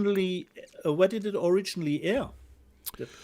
Well, there were 4 short films over the last couple of years, and the reunification one was the one unification was the one they just put out, and that was but the other there were 3 others, and so what we did was combine. I didn't, but a friend of mine did, and put them together and tweaked it a little bit, and then put it up. I put it up, you know, and they tagged me and they gave me a copyright strike, which I thought was really mean, because it's like so on that Otoy thing, I did put the everyone's copyrights on it. I put Otoy on it. I even put an Otoy banner saying it was the Otoy supercut, and they got mad at me. And I'm like, 100,000 views in a few hours. I mean, I was doing more to support your thing, and people were finding more out about you than any of the other supercuts that were done. So No Money G, I'm glad you. I mean, I of course have the original. I could put it up on Facebook or put it up somewhere else. It's like, come on, man. Why are you giving me such a hard time? But they did. So what are you going to do? So much for my fandom. They just don't like fans. Yeah. You and Star Trek. One last thing to show, Rob. One last thing. And I waited a long time because something where I say, I don't actually need it because I have 4K already. But I waited for a little bit of a price drop. Yeah, Rob, I waited a little bit for a price drop. And they were 25% off over the weekend. And I said, okay, now it's time. Click. And strangely enough, Rob, I watched this morning. The price has come back up to its old price. So for me, nice to see it's not dropping further. So now it's gotten back up. So I did order this.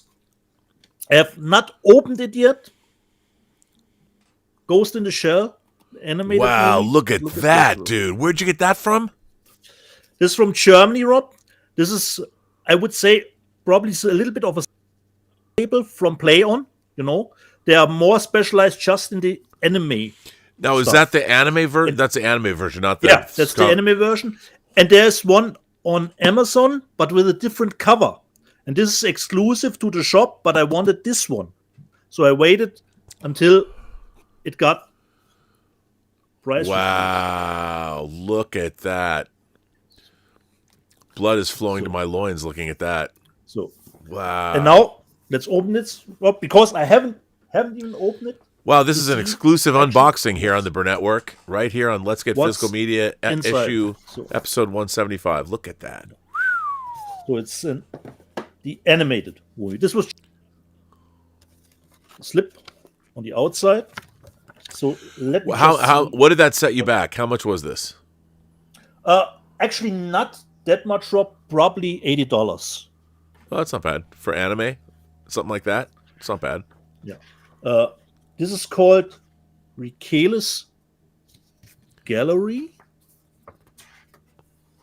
Something like that. Okay.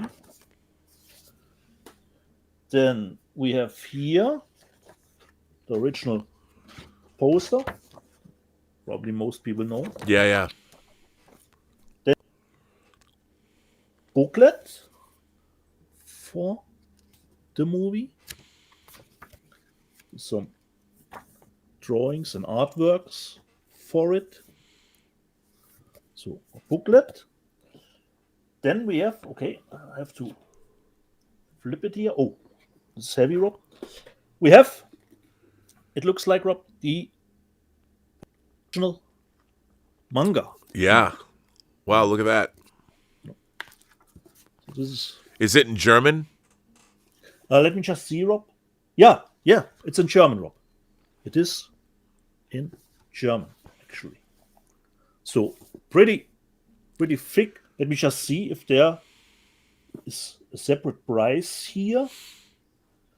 Yeah, the book alone would come $30. And then we have, let me just see here, Diggy inside. So this is not removable, that's the inside of the box. Right, yeah. That of the box. And then we have here the Diggy for it. And we have 5 discs. Of course, the 4K, the Blu-ray.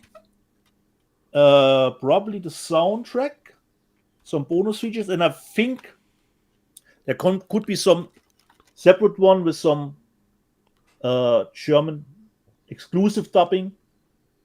I would need to watch the exact.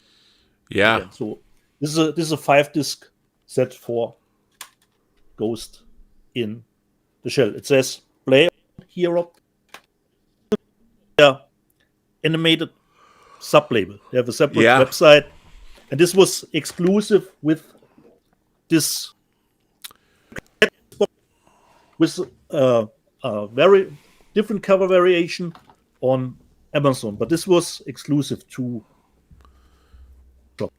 Ghost in the Shell. My last one.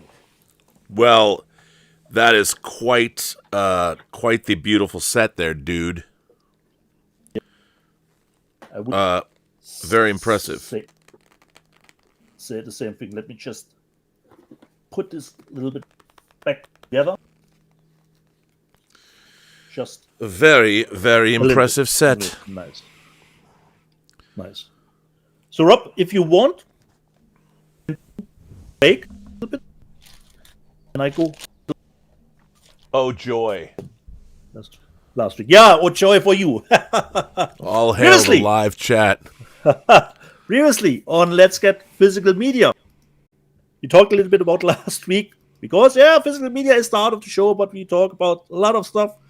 We of course talked about the fight between Paul. There was a fight? Question mark. Blazing Asian. That fight was a scam and a cash grab. You might want to turn down the volume of your mic a little bit. You're peaking. Okay.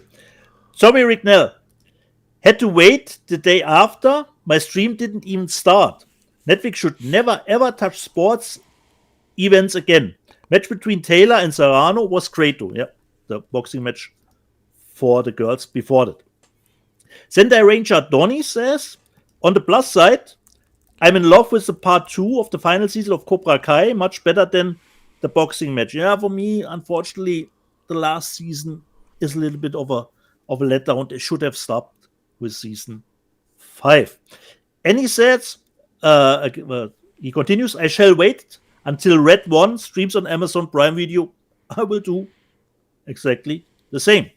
Tim Enz, Dietz must be wealthy to purchase both Deadpool Wolverine steelbooks. Actually, here in Germany, the price was pretty fair considering the steelbooks. They were both $35 around that take. And Rob showed the book from our friend David Kogel, where he did some drawing, where I'm in. Kevin Wellburn says, Dieter is in a book. Yeah, in a drawing. I don't know if I am even a character. Dieter's making his way into history. And Doom Jr. Jackson asks, is Dieter one of the ancients? Let's see how far we will get with the show. Probably in the future. Finity, the TWL.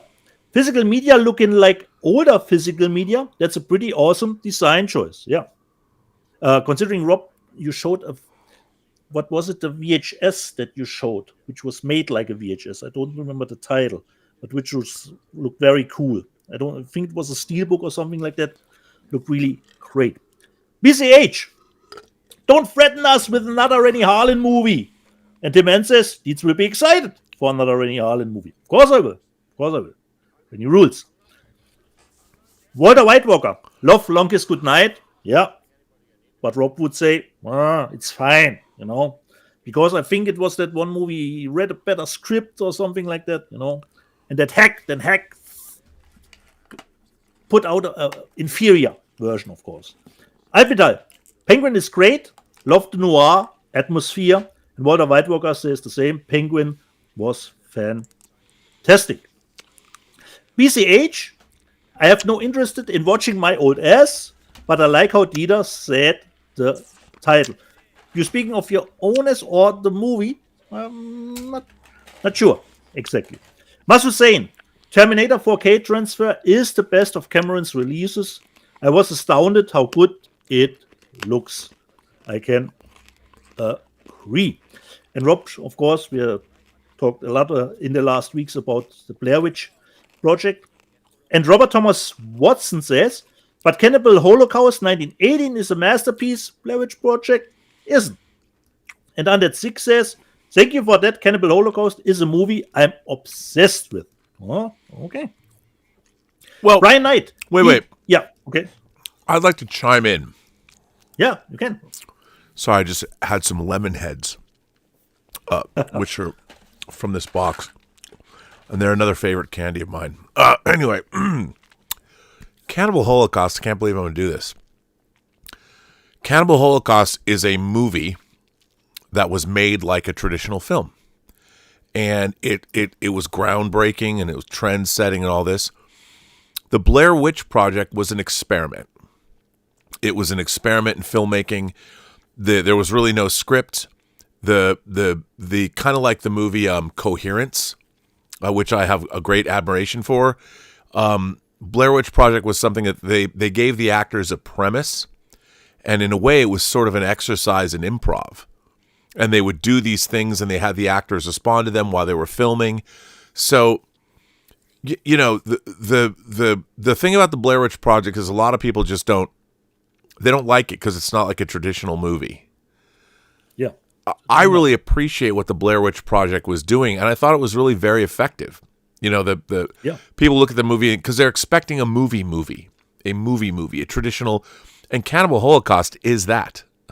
It's a traditional film, even though I find Cannibal Holocaust was one of those movies that I spent so much time looking for when I was like 13.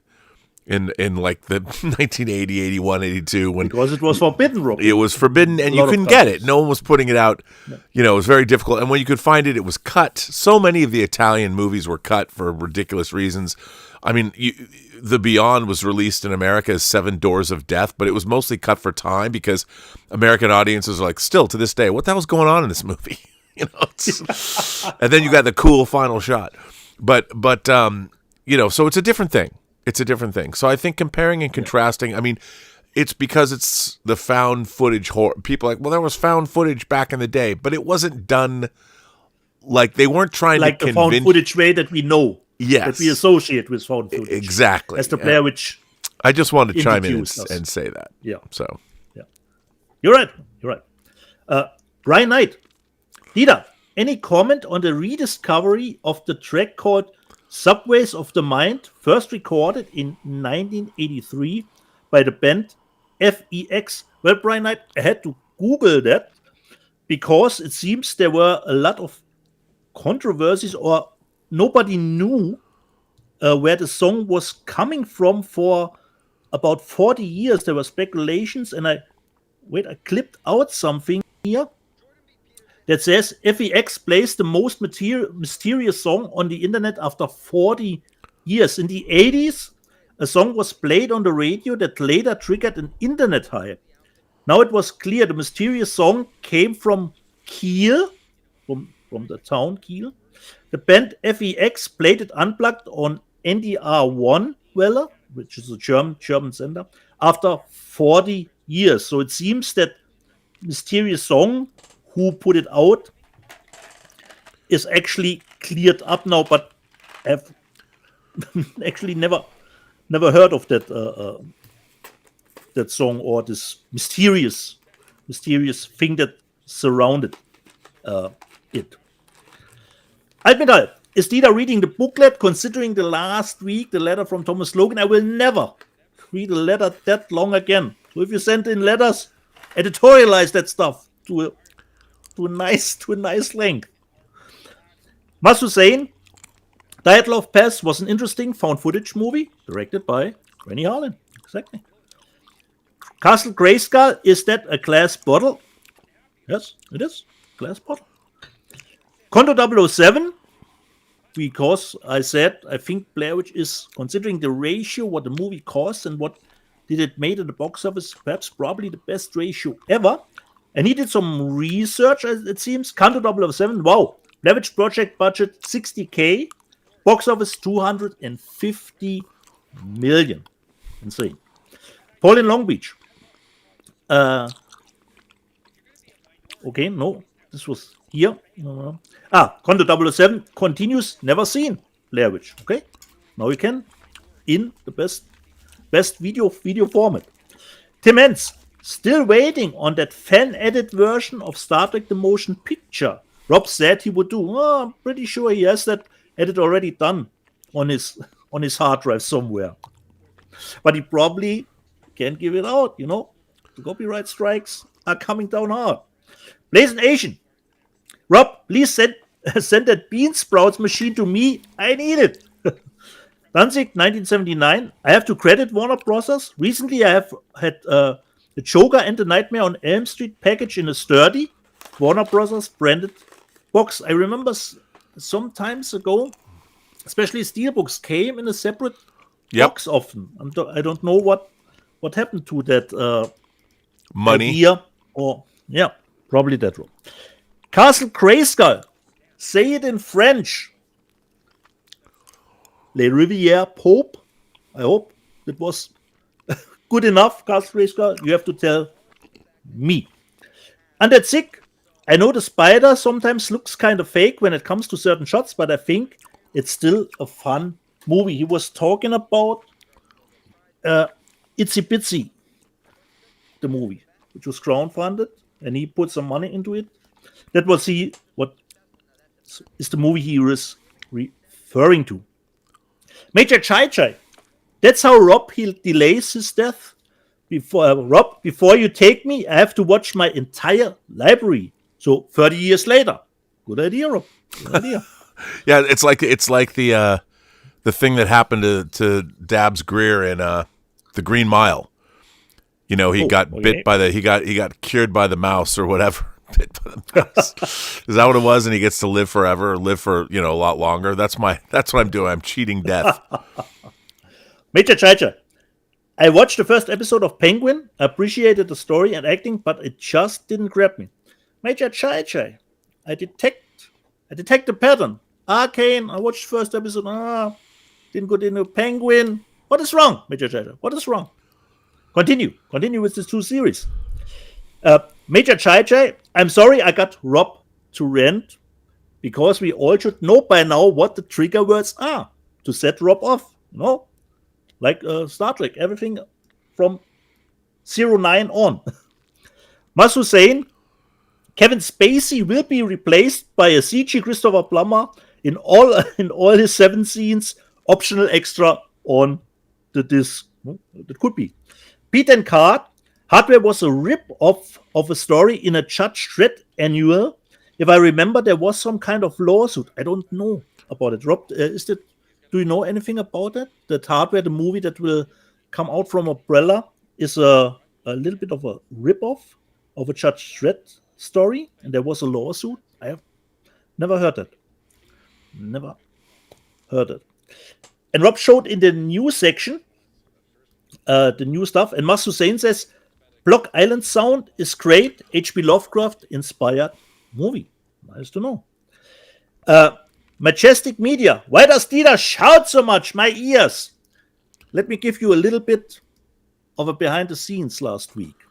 While I was reading the live chat readout, somebody else put off his microphone and his headphones, and he was thinking he was done. But I heard what he was doing. So I heard stuff on my headphones, and I had to do the live chat readout. That's the behind the scenes stuff, and probably that's what made me shout more. You didn't tell anybody what I was. You didn't tell anybody what I was doing, did you? No. Alpidal. Arcane looks great. Episode 2. I'm a bit slow. Save it, Alpidal. Save it. But I will binge tomorrow the last 3 episodes at once. Castle Grayskull. I love Dieter's voice. Okay. And Darth Plato. Dieter has a soccer announcer voice. Dan Smith. I don't know about that shirt, Dieter. Don't you know Cobra Kai sucks? Okay, here's a winky smiley. He probably put that out just to be in the live chat, Dan Smith. Clever. We've done clever here. But considering the last episode, last season, you're not that wrong. That's Plato. Hey, Dieter. If I wear a tuxedo top, but beach shorts in Germany, am I addressed with formal or informal? You would address like everyone. You will get that nice white jacket. People will come and take you away. In that nice little hotel. We'll have a place for you. Dan Smith, Free Enterprise. You mean Dieter's favorite movie? I'm still waiting on that new cut. Can only save the movie. Dan Smith can only save it. And Bruce, he just doesn't understand it. It has girls in it. We'll have to watch it probably in German. The Rob says the German cut, the German dub is good. It's good. No, it's terrible. I hear it's terrible. I have it in German. Bruce Leroy's Glow. German candy is the best candy. That was the live chat readout from last week. Well, a fine German readout candy. It was. Now I jumped over to hot tamales. Just my Farrah candies.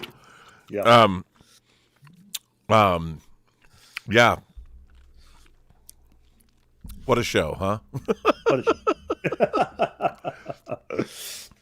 So we have Kellraiser has been a PGS hero for 31 months and says your unification version was the best. I haven't teared up about Trek since the Wrath of Khan.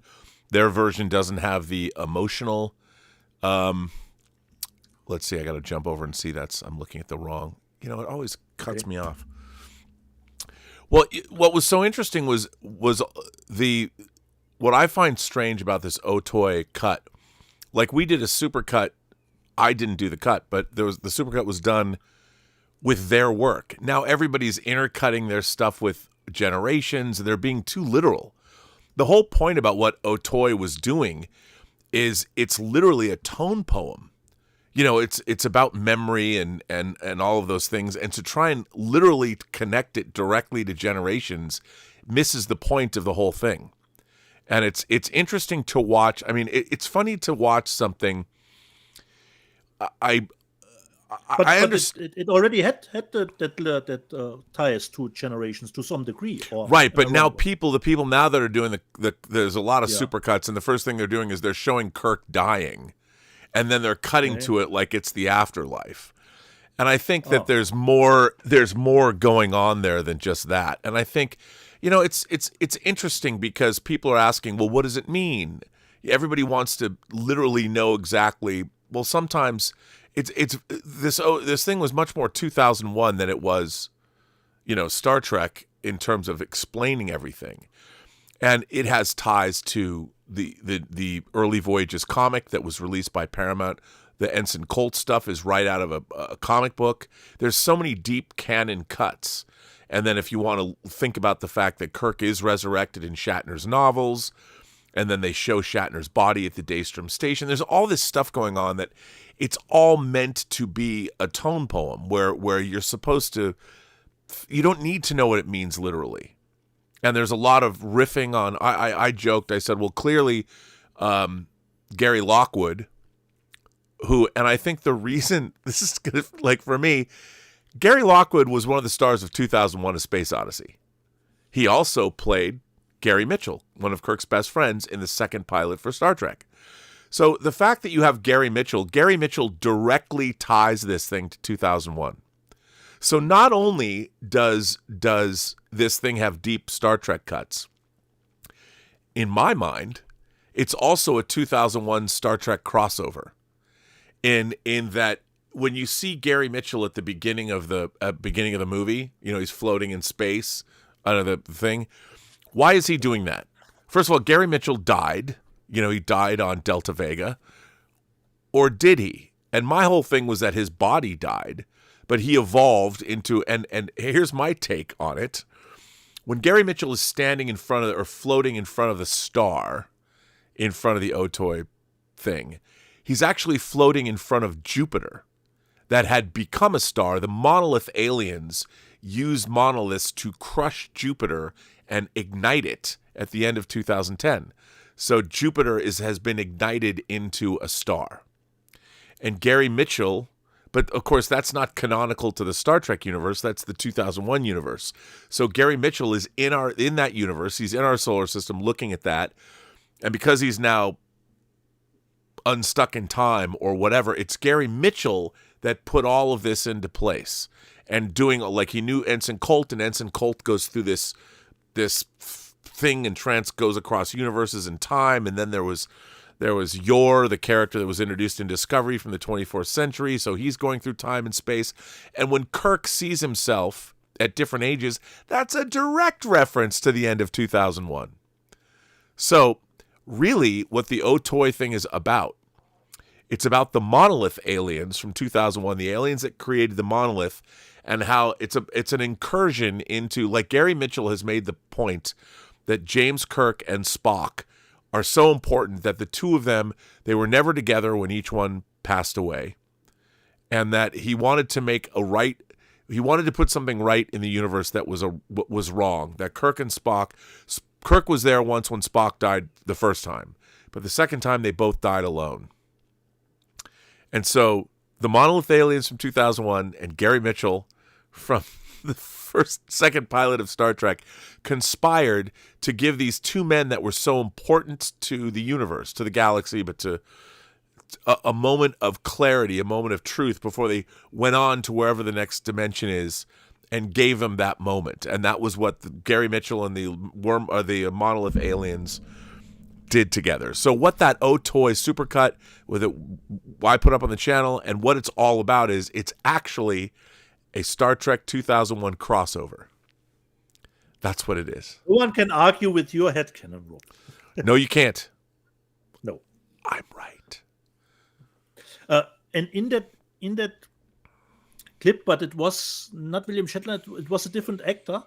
Yeah, it was Sam Witwer using this new kind of prosthetics, and it was in camera, by the way. Yeah. Those are not CG. People don't think those are CG recreations. They're not. It's very interesting. So very interesting. Okay. Nicely done. Anyway. Oh, so what I wanted to finish reading was, so Kellraiser says your unification version was the best. Now, again, I just posted it. I haven't teared up about Trek since Wrath of Khan. Their version doesn't have the emotional punch yours had. Well, it could have. Now, what the editor did, Julian did, was just he put all this stuff together. And I had suggested on my night before show, I said that somebody should do an O-Toy supercut of the movies that they'd previously released together with the ones that they just released. And he took me up on it and said, well, as you suggested, here I beat you to the punch, because I was going to do one too, but he did it great. And he sent it to me and said I could put it up. Yeah. Bunyan Snipe. And even cut together, it was only 10 minutes, Rob? Something like that? It was like 14 Without minutes with credits. With credits. I could play it right now, then I get demonetized. Careful, Rob, careful. I know. Bunyan Snipe says Hardware was based on a Future Shock story in 2000 AD called Shock. Wow. 200 Watt Studio says it was something wonderful. Yes, see? Absolutely. They should remake 2010, by the way. They should. So we're caught up there. Okay. Perhaps as a closing, since we are talking Star Trek. Uh-oh. You don't have to skip. The last one was damn easy, Rob. Damn easy. The last, Star Trek 4. That was not. We were through in probably, what was it? 2 minutes. Yeah, that was no fun. Couldn't even read out the questions. I got it. So, I need light, Rob. I need light. These cards are so fucking small. This, by the way, just so you know, this is a trick. This could be a trick. There's two ways this could go. So we're gonna see. We're gonna see which way it goes. So perhaps you will get your bearing, Rob, after the first question. What power did the Keeper possess? What power did the Keeper possess? Well, I don't know what you want to call it. Telekinesis, mental powers, the ability to create illusions. There you go, Rob. Correct. Antwort A, ability to create illusions. Okay.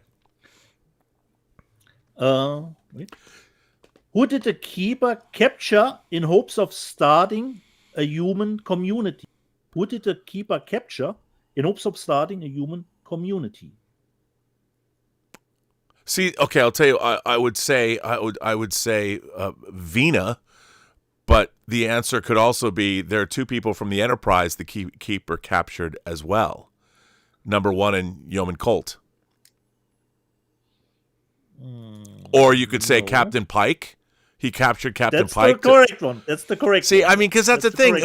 Because they captured. But see, when they had Captain Pike, then they captured other people to mate with him. I will let it slide, Rob. Let it slide. Okay. See, this is why these questions. They should have said who was the first person they captured, or what? It just says who did the Keeper capture in hopes of starting a human community, and the other alternative answers were Captain James Kirk and Dr. Leonard McCoy as the alternative. Third question, Rob. What planet did the Keeper inhabit? Telesphore. Planet. Yep. Come on. When did the Keeper allow Enterprise crew members to leave his planet? When did the Keeper allow Enterprise crew members? Okay, when you could say when the episode was over, but when the Keeper realized that they were too dangerous to keep, that they would never be exactly, Rob. When he realized human beings were violent. Correct answer. Okay, there you go. But see, those aren't like trivia answers. You have to come up with an actual theme. Yeah. It's strange, Rob. Sometimes it's just a word or two, and here you have to even elaborate, Rob. But these were experts, Rob, who put them together. He did say much too violent a species. They were surprised by that. Okay. And the last one, Rob. Who was the human female who was nursed to health by the Telosians? Vina. Later used to sit. Correct, Rob. Correct. And what? See. Nicely done, Rob. Nicely done. Experts. That was like asking me questions. That was asking questions of a fifth of a kindergarten student. Come on. Luckily for me, there was. It's true. Could be guessing wrong. Could be guessing right. So, Rob, I think we are through. If super chats came in. No, I think we're good. I think super chats Okay. are there. I should probably say that. I'm still. I've got to come up with a schedule for Wednesday. I mean, a lot of people have written in that are going to be on the show, and if you want to write in and be on the show, it's rmburnett1701@gmail.com. Just write me and put in Robservations 1000 in the heading Description. so I know what to do. And it should be a lot of fun. Thousandth show. It's going to go 1,000 minutes. And I don't know how I'm going to do this yet. I might have to break it in half in the middle.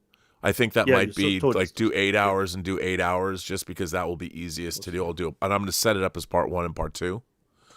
Yeah. So because you said you can only stream for 12 hours. Yeah, you can only stream for 12 hours. So I just have to. I think breaking it in half and like 8 and 8 would be the easiest thing to do. Yeah. So Certainly. So, from my end, Rob, jede Person, die du triffst, hat eine Geschichte zu erzählen, die du noch zu hören hast. Alles, was du tun musst, ist zuhören. Every person you meet has a story to tell that you have yet to hear, and all you have to do is listen. And with that, I would say, first of all, thanks to Tom Jr. Jackson and Justin Toner and everybody who supports this channel. Oh, first of all, moderators and who supports this channel and everybody who supports this channel. Bunyan Snipe is here too. He's also a moderator. And I want to thank everybody for continuing to support this channel. And, there's going to be more stuff coming. Obviously, we've got True Noir that will be dropping finally next month at some point.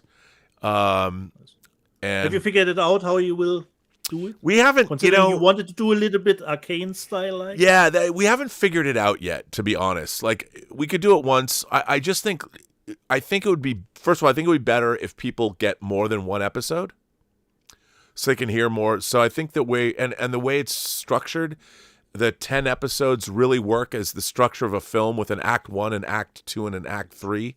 So the first 3 episodes are like act 1, and our character Nathan Heller is kind of left in a place, and then act 2 is episodes 4, 5, 6, and 7. A lot of stuff happens, and then moving into act 3 and the revelations, like a good mystery. So I figure, I mean, I don't know if they want to do this, if Mike wants to do this, but I thought releasing it in 3 acts would be kind of fun. So you get an opportunity. We'll have 2 different versions where you can listen to all 3 episodes or listen to one long chunk and just listen to act 1. It just depends. And then each episode is going to cost $2.99, which is a bargain.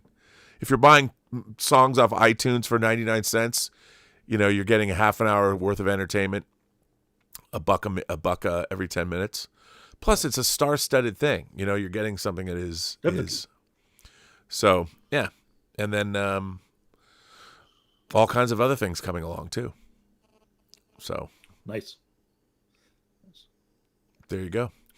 And so that's it. So I'll see you for the 1,000 show. I'll probably do a few midnight metal shows or midnight musing shows that don't count as Robservations, but they're still gonna kind of stealth Robservations. It's interesting that Otoy Supercut got me like 1,000 subscribers. Yeah. And I hope for any new subscribers that are watching the show now, welcome. And I hope you enjoy it if you collect physical media. Yeah, and I'm still going to protest. I did try and lodge a protest going, how come there's all these other supercuts of this thing, but I'm the only one that got a copyright strike? You're allowing all the others to continue? That's always the strange thing. I wonder why that is. You and your history, Rob. Yeah, what can I say? And on that note, I guess we can say buy some more physical media. Sunday. See you next Sunday. There's a lot of good Black Friday and you sales have happening. Thanksgiving weekend next week, so you have a holiday. Yeah, but no, I'll be here. I mean, apparently I can't show. Mike, I'll have at least 4 Criterion discs to show.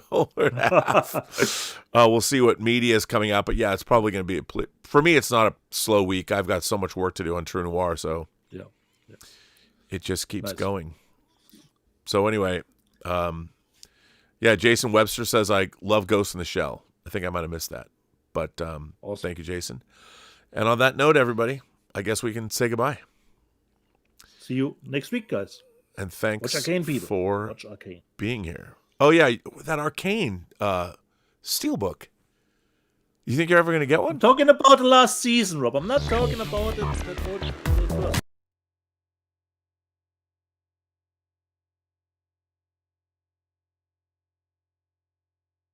Oh, let's hope. We'll see. But I'm good things that it will come out since the first came out too. Yeah. Well, and it made the charts. Yes. More positive. So we're good. We're out. Oh, we're not out yet. We're still streaming. We're still talking on people can still hear us. Yeah. We're still talking. You know, they can hear us. By the way, the Goonies was never good. Just so you know. Not even fine. That will No. mean something.